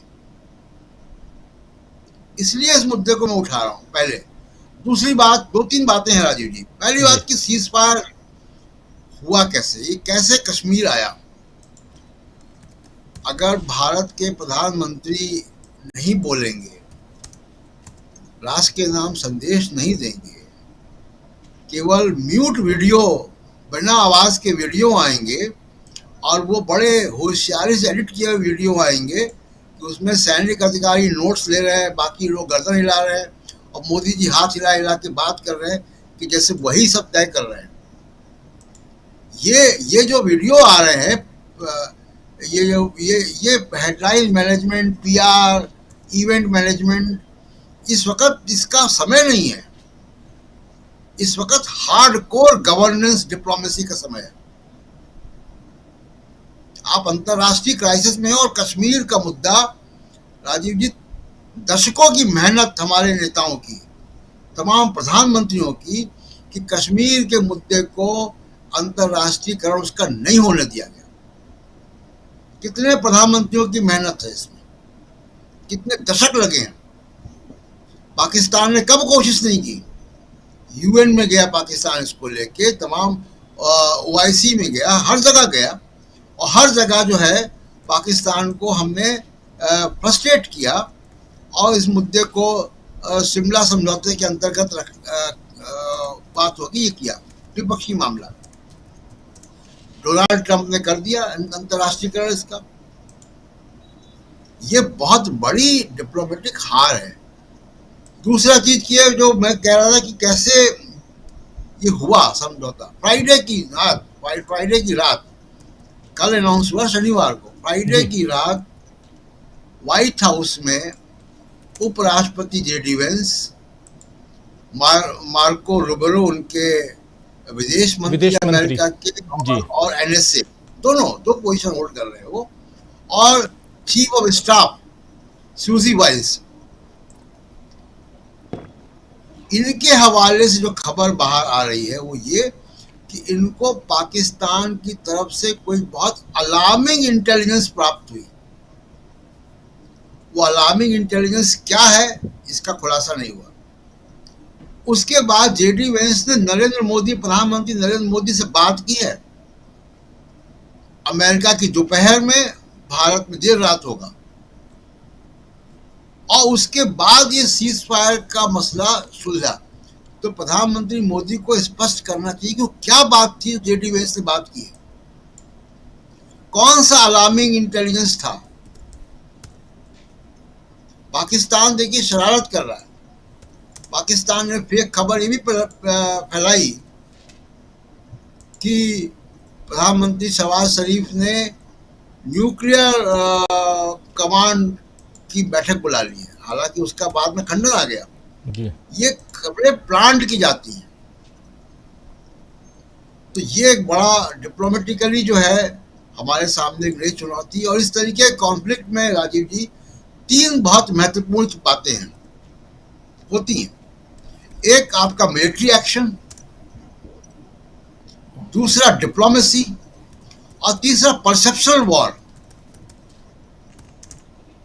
पाकिस्तान का, मैं मिलिट्री एक्शन के बारे में हमारे मिलिट्री के लोग बता रहे हैं, उसमें मैं नहीं जाऊंगा। 2 बातें, डिप्लोमेसी और परसेप्शन वॉर। परसेप्शन वॉर में आप कहाँ हैं? पाकिस्तान के प्रधानमंत्री ने पार्लियामेंट को संबोधित करते हुए वीडियो उसका जारी हो गया। पूरी दुनिया के हेड ऑफ स्टेट्स ने और मीडिया ने देख लिया उसको। भारत के प्रधानमंत्री कहाँ हैं? तो परसेप्शनल वॉर में हम पिछड़ रहे हैं। भले ही हमने उनके अड्डे मिसाइल से गिरा दिए हों, पाकिस्तान का प्रधानमंत्री अनाप शनाप क्लेम कर रहे हैं पार्लियामेंट में अपनी कि हमने इतने जहाज गिरा दिए, इतना ये कर दिया। आप उसको जवाब कहाँ से पा रहे हैं? इंटरनेशनल मीडिया में। और जो व्यक्ति जवाब दे रहा है उसको आप ट्रोल कर रहे हो, उसको आपके समर्थक ट्रोल कर रहे हैं। तो कम्युनिकेशन परसेप्शनल वॉर में बड़ा इंपॉर्टेंट रोल होता है ऐसे समय में। प्रधानमंत्री और पार्लियामेंट का, देखिए जो मिलिट्री के लोग हमारे ब्रीफिंग करते हैं उनको दुनिया भर की इंटेलिजेंस मीडिया कंज्यूम करती है, उसको गंभीरता से लेती है, उसके नोट्स दिए जाते हैं। लेकिन डिप्लोमेसी जो है वो हेड ऑफ स्टेट, विदेश मंत्री, रक्षा मंत्री, इनका नोट्स लेती है, हेड ऑफ गवर्नमेंट का नोट लेती है। पार्लियामेंट में क्या हुआ उसका नोट लेती है। उनको ये रक्षा के लोगों से मतलब नहीं है। तो ये मीडिया के लिए है, ये इंटेलिजेंस एजेंसीज के लिए है, उनके विदेश मंत्रालय के लिए है, जो वहाँ की गवर्नमेंट अगर कोई चीज कंसीडर करे कि प्रधानमंत्री नरेंद्र मोदी क्या कह रहे हैं, पहली बात। दूसरी बात, कहाँ कह रहे हैं? वो रैली में कह रहे हैं कि राष्ट्र के नाम संदेश में कह रहे हैं कि पार्लियामेंट में कह रहे हैं? तीनों चीज का अलग अलग महत्व है और उसमें सबसे बड़ा महत्व पार्लियामेंट का है कि पार्लियामेंट में ये कहा गया। तो ये यहाँ पे मैं कहूँगा कि मोदी साहब जो है वो उनको आना चाहिए, पार्लियामेंट का स्पेशल सेशन बुलाए, पूरी दुनिया में संदेश जाएगा। और जो विपक्ष ने, जो कपिल सिब्बल ने भी कहा कि अपोजिशन को नहीं जाना है जब तक कि प्रधानमंत्री नरेंद्र मोदी वहां खुद रहा है जी। तो ये बहुत महत्वपूर्ण बातें हैं कि आप डिप्लोमेसी में आप देखिए कि कैसे पाकिस्तान को तमाम कंट्री जिनके वो धन्यवाद दे रहे हैं उनको तो, और ट्रंप भी अब हाइफनेट करके बात कर रहा है। भारत की तरफ से बहुत स्ट्रांग वर्ड में कौन बात कर रहा है जो पाकिस्तान को निशाने पर रखे? कोई नहीं बात कर रहा है। हमारे विदेश मंत्री कहते हैं कि जी हमको पार्टनर्स चाहिए, हमको भाषण देने वाले लोग नहीं चाहिए यूरोपियन यूनियन में जी। तो विदेश नीति और डिप्लोमेसी के फ्रंट पे हमको लगता है और काम होना चाहिए। और किस तरीके से जो हमारे पूरे पिछले प्रधानमंत्रियों की मेहनत है वो जो है वो मेहनत बर्बाद न जाए। कश्मीर का मुद्दा इंटरनेशनल मुद्दा नहीं है। इस बात को प्रधानमंत्री आके कहें, पार्लियामेंट में कहें। जी राजीव। बिल्कुल बिल्कुल। विदेश नीति और डिप्लोमेटिक, यानी जो डिप्लोमेसी है भारत की, इन दोनों को अगर देखा जाए तो इस मसले को बहुत गंभीरता से इस पर चिंतन करने की ज़रूरत है। सरकार को खासकर, हम और आप तो कर ही रहे हैं और हम और आप लगातार इस बारे में बात कर रहे हैं, लेकिन बात और चिंता करने की ज़रूरत आज सरकार को है कि हमारी डिप्लोमेसी कहाँ है, हमारी विदेश नीति कहाँ है। फॉरेन पॉलिसी के नाम पे हम अभी तक जो पुराने प्रधानमंत्रियों की बात करते आए हैं, पुराने प्रधानमंत्री, अगर आप कांग्रेस के प्रधानमंत्रियों को छोड़ दीजिए तो उनके अलावा कई ऐसे प्रधानमंत्री हुए जो गैर कांग्रेसी रहे, चाहे देवेगौड़ा हो, आई के गुजराल हो, चाहे अटल बिहारी वाजपेयी हो, इन सब का भी नाम ले लीजिए आप। तो इन प्रधानमंत्रियों ने भी शुरुआती जो हमारा जो नेहरू जी के समय से जो चला आ रहा था, जो विदेश नीति चली आ रही थी, उसी को आगे बढ़ाया है। लेकिन यहां पर तीसरा पक्ष आ गया है, जिस तीसरे पक्ष को हमने हमेशा किनारे लगाया। इंदिरा गांधी ने साफ साफ कह दिया था, बता रहे थे वे डॉक्टर राकेश पाठक जी, इंदिरा गांधी ने अमेरिका में जाके बता दिया था कि जो करना है कर लो। और उस समय हम इतने मजबूत नहीं थे, लेकिन आज इतनी मजबूती है, उसके बाद हम क्यों पीछे हैं, ये सवाल नरेंद्र मोदी जी से बार बार पूछा जाएगा।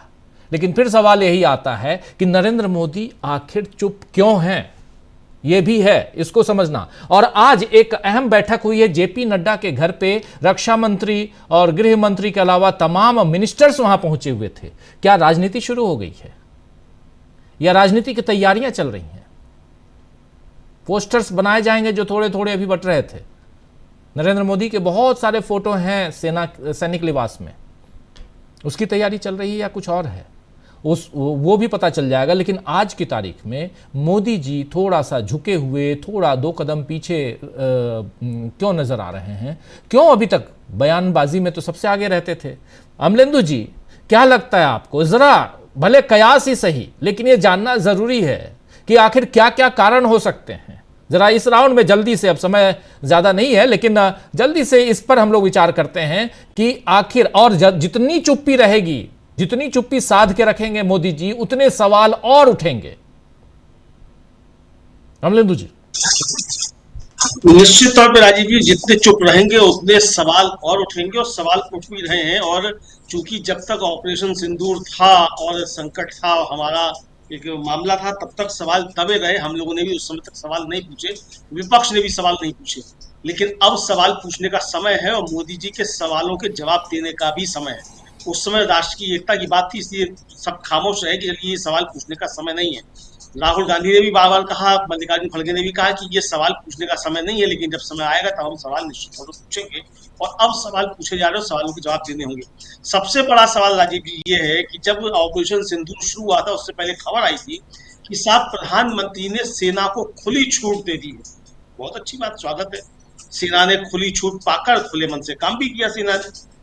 लेकिन क्या ये सीज फायर का फैसला सेना ने लिया है कि सरकार ने लिया है?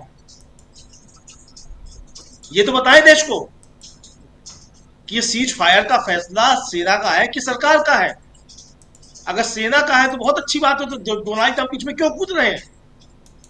और अगर डोनाल्ड ट्रंप कूद रहे हैं तो मोदी जी क्यों नहीं कहते कि सरकार का फैसला है? कहें कि सरकार का फैसला है सीज फायर का, तो ले जिम्मेदारी।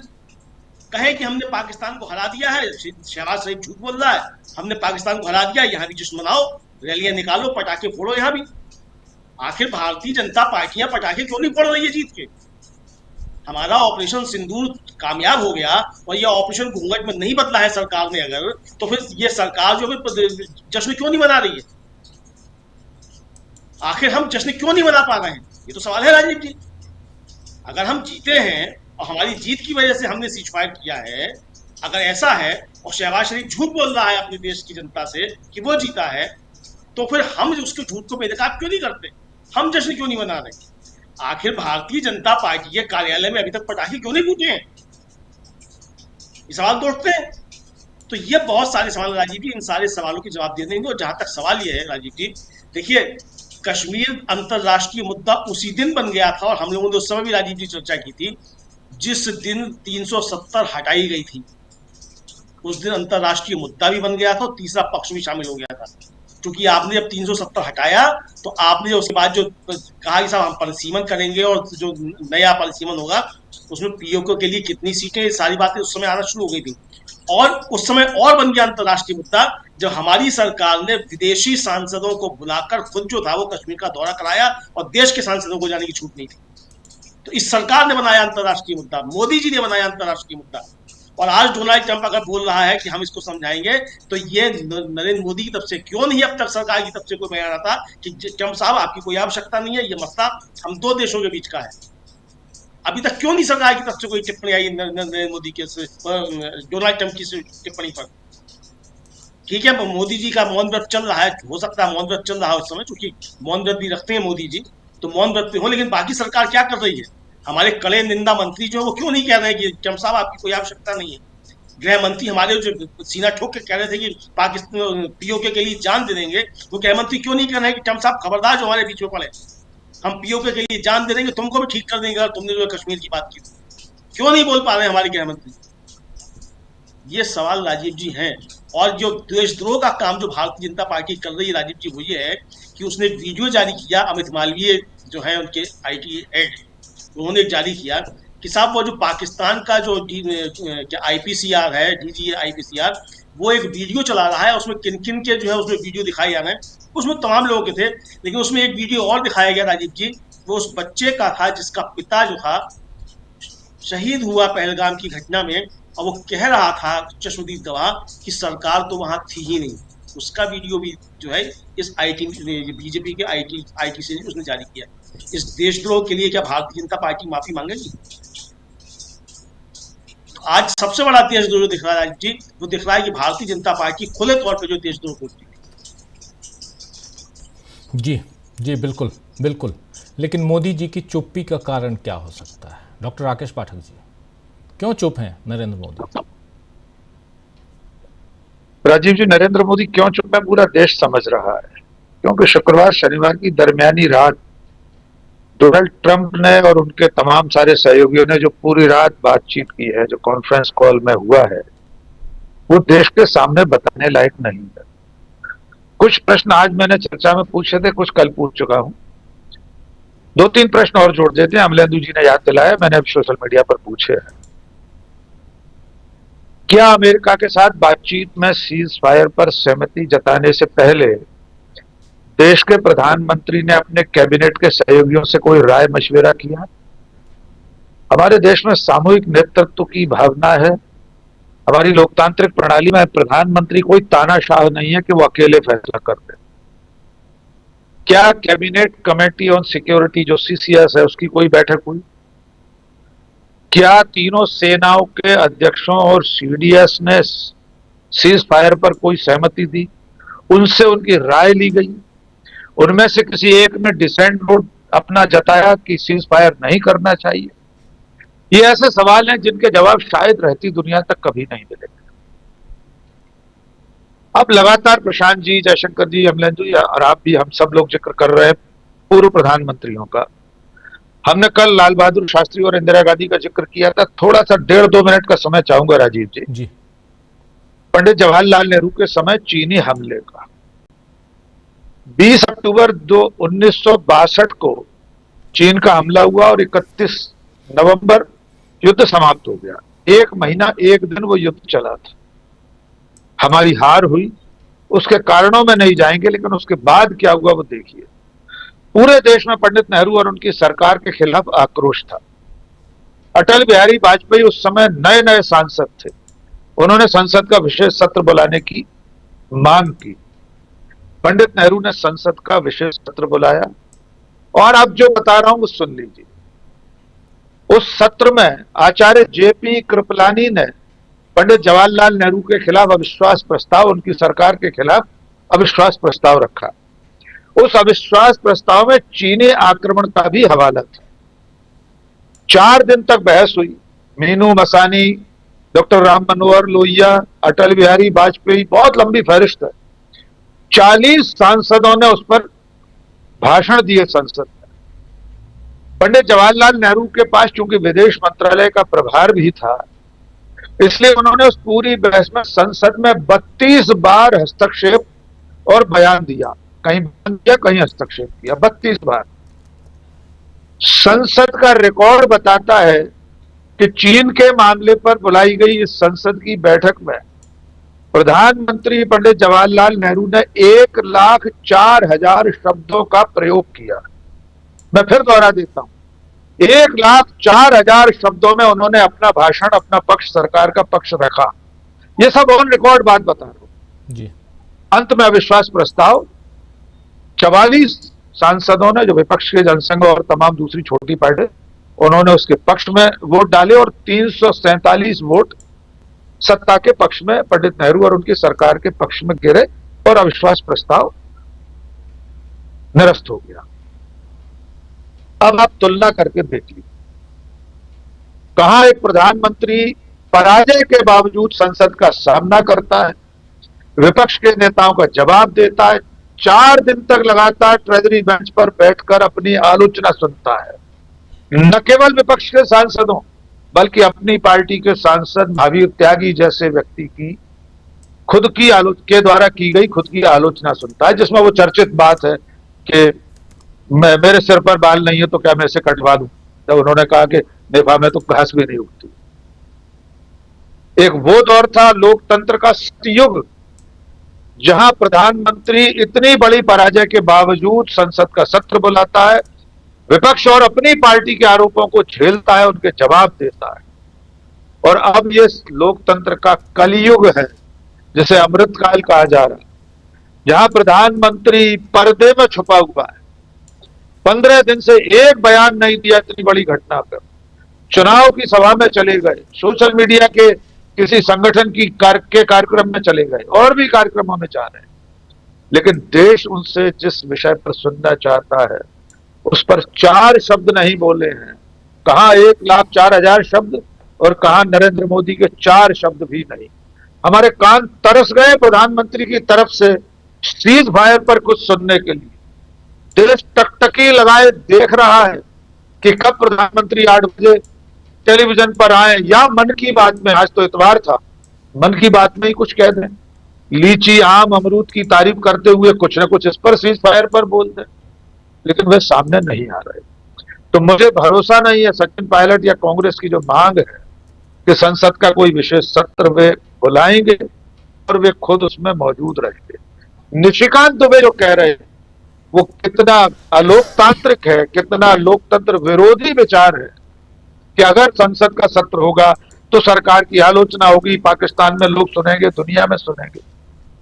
क्या भारत में जो कुछ हो रहा है इसके बारे में पाकिस्तान या दुनिया को कुछ नहीं पता? क्या हम किसी ऐसी अंधी गली में रहते हैं? क्या भारत आयरन कर्टेन में है कि दुनिया को पता ही नहीं है कि भारत में क्या हो रहा है? सीज फायर घोषित हो गया अमेरिका की तरफ से, दुनिया को नहीं पता। तो मैं समझता हूं हम सबको ये उम्मीद करनी चाहिए कि प्रधानमंत्री देश के सामने आए और जो सवाल हम सब लोगों ने पूछे, जो सवाल देश पूछ रहा है, उनके जवाब दें। सवाल तो पूछेंगे, जवाब उन्हें देना पड़ेगा, आज नहीं तो कल। जी राजीव, बिल्कुल बिल्कुल जवाब देना होगा प्रेम कुमार जी, लेकिन सवाल यही है, नरेंद्र मोदी चुप क्यों है?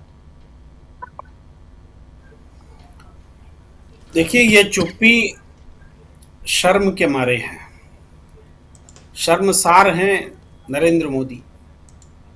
वो हमेशा जब बोलने आते हैं तो उनके काम में एक रहस्यमय जो है ना, रहस्य एक तत्व होता है।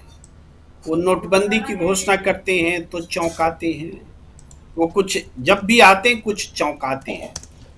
जब पहलगाम की घटना घटी तो नरेंद्र मोदी विदेश दौरा लौट कर आए, तो इसमें तो चौंकने वाली बात नहीं थी।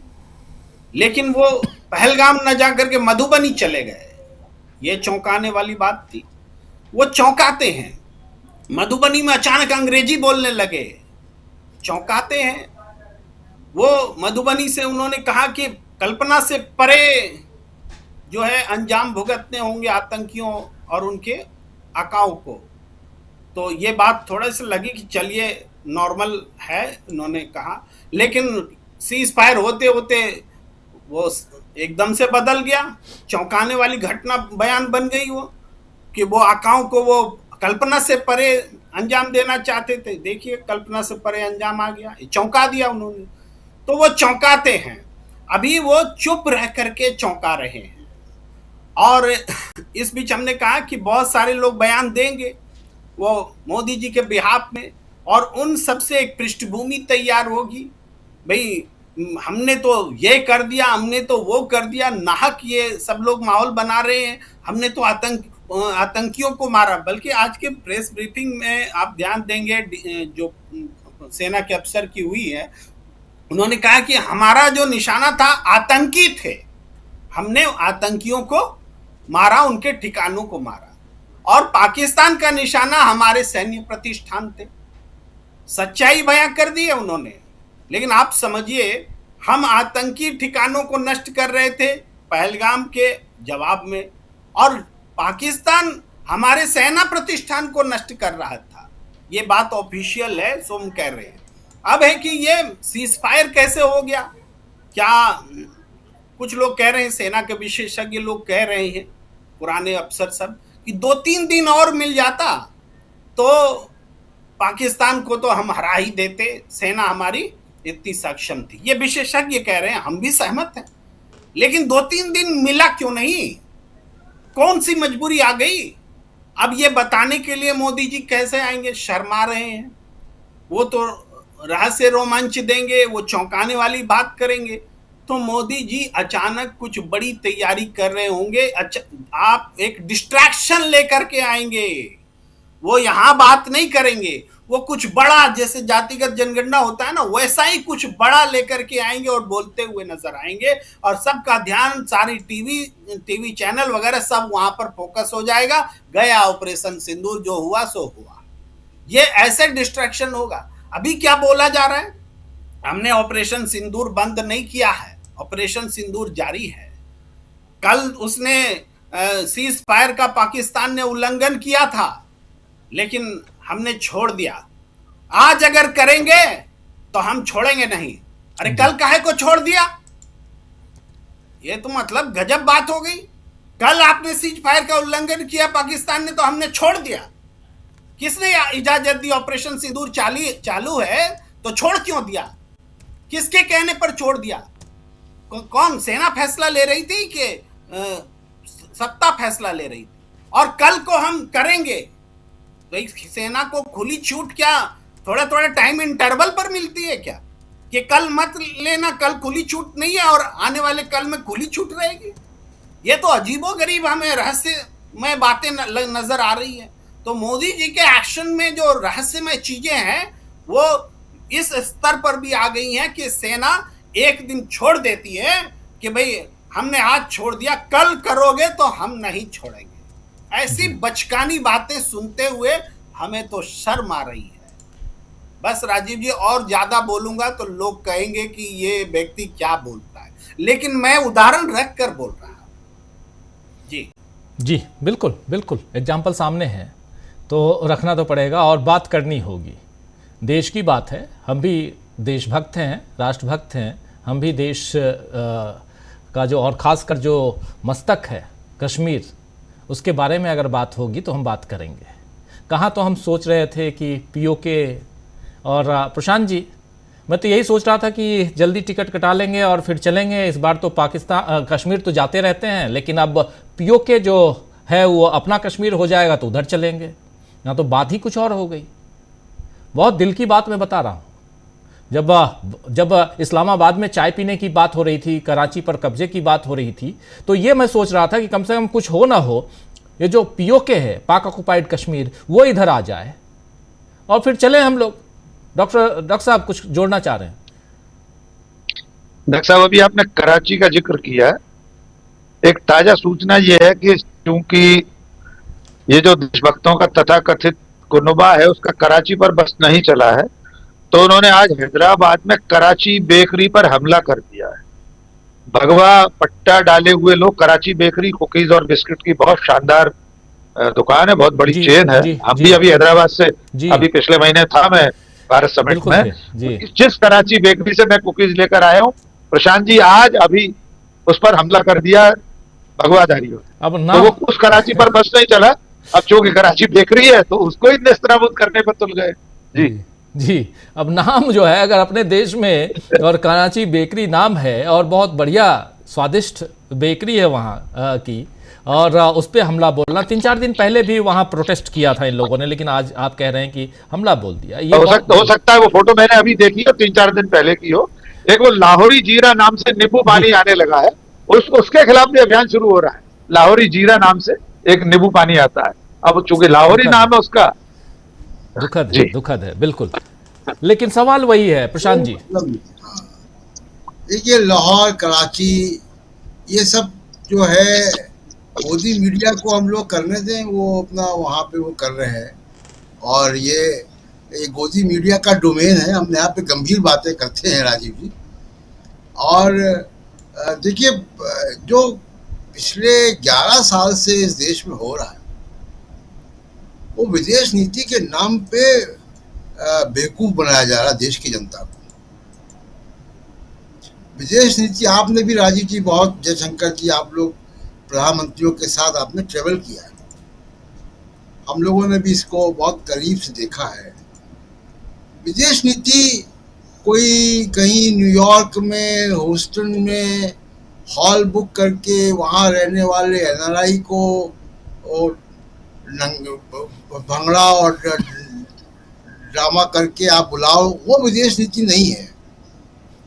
विदेश नीति होती है कि जब आप प्रिंसिपल्स, जो जिसको कहा जाता है कूटनीतिक भाषा में, कि जब आप डोनाल्ड ट्रंप से बात कर रहे हैं तब बात क्या कर रहे हैं, किन लॉबीज को आप जो है एक्टिवेट कर रहे हैं, कहाँ पे आपकी सूझबूझ कहाँ काम आ रही है, कौन से प्रेशर ग्रुप्स आप बना पा रहे हैं। जैसे मान लीजिए कि ब्रिक्स बना था, जिसको आप कमजोर कर रहे हैं। ब्रिक्स एक प्रेशर ग्रुप बना था, तमाम प्रेशर ग्रुप इस तरीके के बनते हैं। नॉन अलाइन्ड मूवमेंट एक प्रेशर ग्रुप था। मोदी जी ने विदेश नीति पर उस तरीके से काम नहीं किया है, और ये हमारे मीडिया की गलती है। हमारे यहाँ बहुत सारे जो बुद्धिजीवी जो लिखते हैं विदेश नीतियों के बारे में, उनकी भी गलती है कि वो भी भक्तों की तरीके से जो है वो काम करने लगे। आप एक अचीवमेंट बता दिए विदेश नीति का, और क्या हुआ, उसका नतीजा क्या हुआ कि आज जब देश के ऊपर संकट आया, और ये जब 22 तारीख को मामला हुआ था राजीव जी, तब भी यहाँ पर डिस्कस हुआ था कि हम ग्लोबल विलेज में रहते हैं। पाकिस्तान, इंडिया दोनों न्यूक्लियर पावर स्टेट हैं, इसमें दुनिया का इन्वॉल्वमेंट होगा ही होगा। कॉन्फ्लिक्ट होगा, दुनिया का इन्वॉल्वमेंट होगा। यूनाइटेड नेशन सिक्योरिटी काउंसिल में 2 बार ये मामला उठ चुका। तो अब आप देखिए कि आपके पक्ष में अमेरिका आया, लेकिन अमेरिका पक्ष में तो नहीं आया। अमेरिका तो पाकिस्तान की भाषा बोल रहा है। बिल्कुल, अमेरिका का झुकाव स्पष्ट रूप से पाकिस्तान की तरफ दिखाई दे रहा है, क्योंकि वो कश्मीर को इंटरनेशनल मुद्दा बनाने का जहां तक मामला है,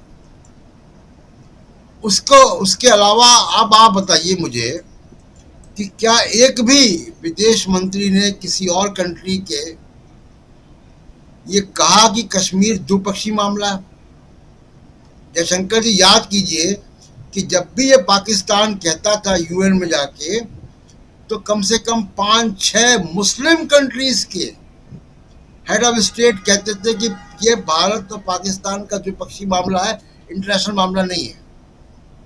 ये डिप्लोमेसी थी भारत की, खत्म हो गई। तो अब आप देखिए कि आपके जो पड़ोसी देश हैं, आवामी लीग, उनकी पार्टी को बैन कर दिया गया बांग्लादेश में। आपने बांग्लादेश को मोदी जी के शासन के दौरान जो ऑब्जेक्टिव था पाकिस्तान को तोड़ने का, कि एक भारत के पक्ष में एक सरकार वहां रहेगी, in all practical terms Bangladesh अब ईस्ट पाकिस्तान है, वो पाकिस्तान की जेब में है।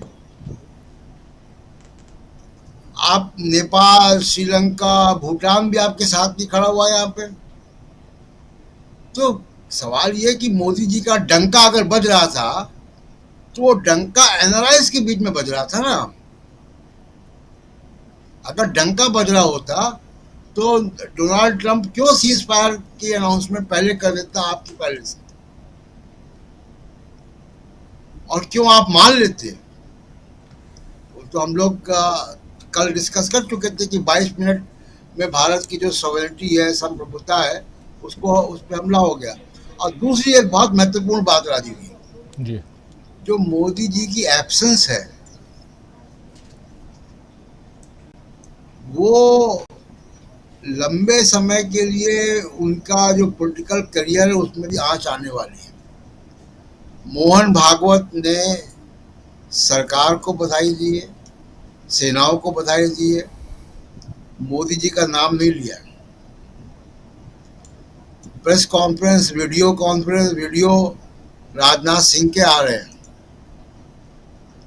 मोदी जी ने आखिरी भाषण इसी पे दिया था, तो वो भी बिहार में जाके बगैर पाकिस्तान का नाम लिए जी।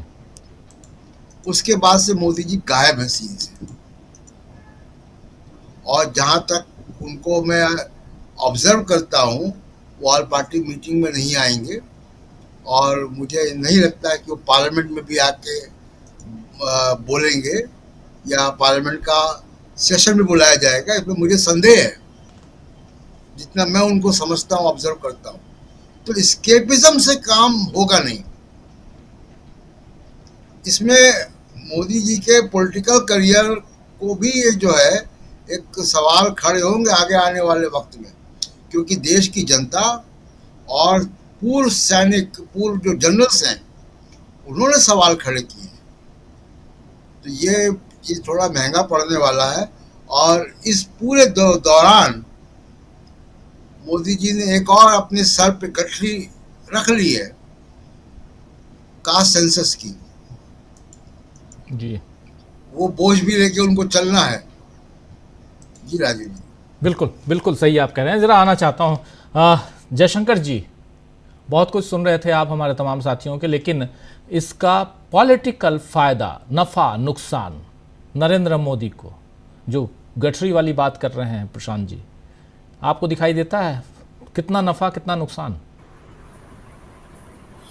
देखिए, तात्कालिक तौर पे तो देखा जाए राजीव जी, तो भारतीय जनता पार्टी जो पिछले 2-3 साल से अपने लिए राष्ट्रीय अध्यक्ष की तलाश में लगी हुई थी, वो तलाश कुछ महीने तक और टल जाएगी। लेकिन अब इसका क्या फलाफल होता है इस सीज फायर का या संघर्ष विराम का, इसको लेकर के आने वाले 2-3 महीनों के बाद सितंबर महीना आएगा जब प्रधानमंत्री 75 साल के होंगे, तो उस समय ये सवाल कहीं न कहीं से उठने शुरू हो जाएंगे कि जो कसौटी मोदी जी ने भाजपा के अन्य बड़े नेताओं के लिए बनाई थी कि 75 साल के बाद रिटायर हो जाना चाहिए, मार्गदर्शक मंडल के सदस्य बन जाना चाहिए, क्या उसका अनुसरण उनको भी करना चाहिए कि नहीं करना चाहिए जी। इस तरह के सवाल उठने लगेंगे। अच्छा, दूसरी बात जो अभी प्रशांत पहले वाले में कर रहे थे, वो बड़ी गंभीर बात है, जो विक्रम मिस्त्री के बारे में कि उनके बेटी के बारे में या इस तरह के जो कमेंट पास किए जा रहे हैं या ट्रोल किया जा रहा है, उसके लिए उन्होंने अपना ट्विटर हैंडल, मतलब एक्स हैंडल जो है वो प्राइवेट कर लिया है। देखिए, असल में क्या है कि संघ परिवार ने एक जो भस्मासुर तैयार किए हैं, जिनको ऐसी पट्टी पढ़ा पढ़ा करके तैयार किया गया है, अब उससे थोड़ा सा भी दाएं बाएं होने पर वो लोग एक्टिव हो जाते हैं। अब उनको ये बताया गया है कि साहब देखिए, 1965 में, 1971 में जो भारत की सेनाओं ने हासिल किया था पाकिस्तान के खिलाफ, उसको ताशकंद समझौते में और शिमला समझौते में गंवा दिया गया। अब वही लोग सवाल करेंगे कि साहब, हमारी सेना जब एकदम जीत के मुहाने पे खड़ी थी, हम पीओके पे कब्जा करने जा रहे थे, मुजफ्फराबाद पे तिरंगा फैलाने जा रहे थे, लाहौर हमारे कब्जे में आने वाला था, ऐसे समय में सीज फायर क्यों किया?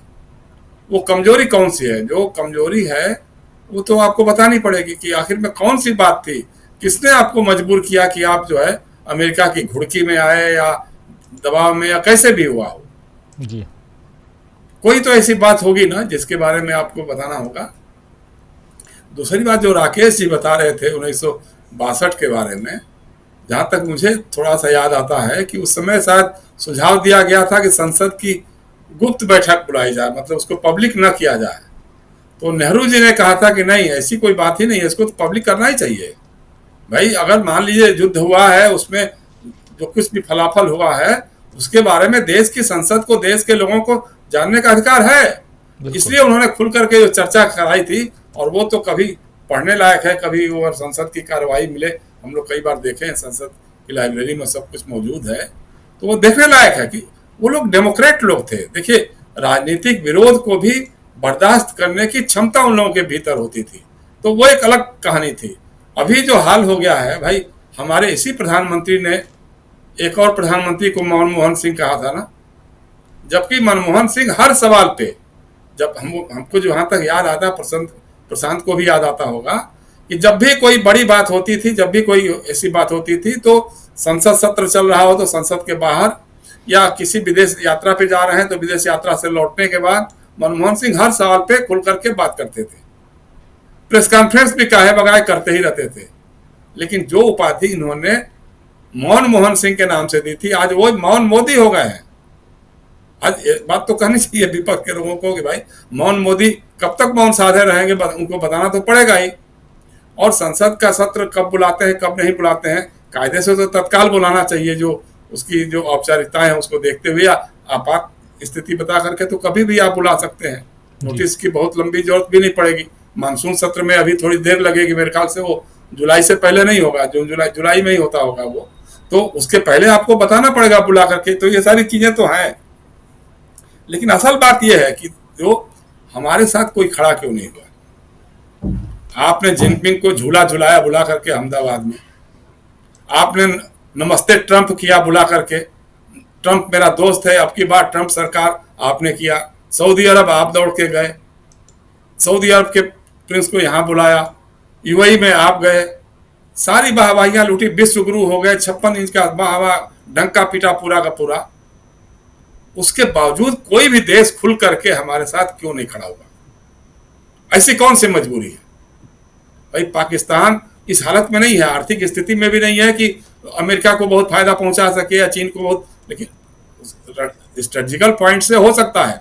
तो क्या ऐसा तो नहीं है कि चीन ने धमकी दे दी हो कि भाई अगर ऐसा होगा तो ठीक है, हम उधर से नेपाल और उत्तर की तरफ से हम अपना कुछ शुरू कर देंगे खेल, या अरुणाचल की तरफ से उधर से कुछ हो जाएगा। तो कौन सी बात है, कौन सी ऐसी मजबूरी है जो जीत के मुहाने पे खड़ी हुई हमारी सेना को संघर्ष विराम करने के लिए बाध्य किया? इस बात का जवाब आज नहीं तो कल देश की जनता, देश की संसद, मीडिया तो नहीं पूछेगा, उसके बारे में भूल ही जाइए।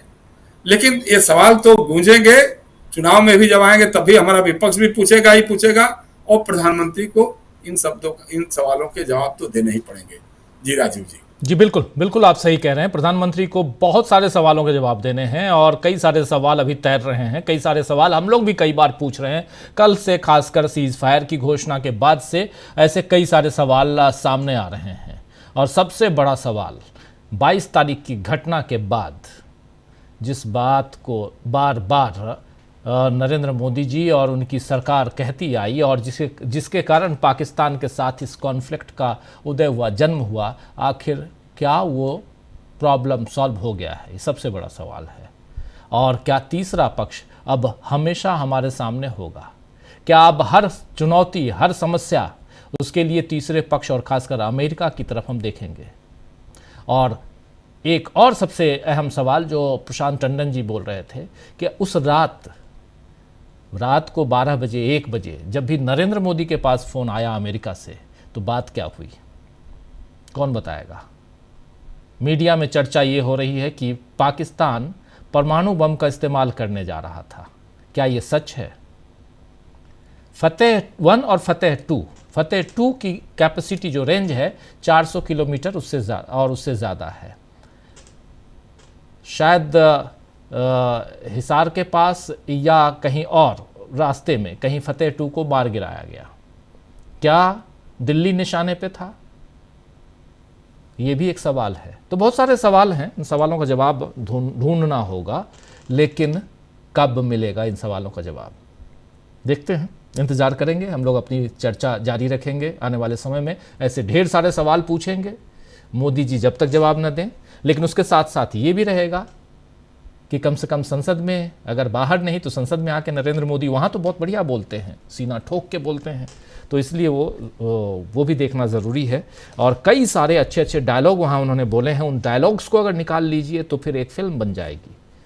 56 इंच वहीं से निकला, एक अकेला सब पर भारी, सीना ठोक रहे हैं, क्या क्या क्या क्या नहीं बोलते रहे।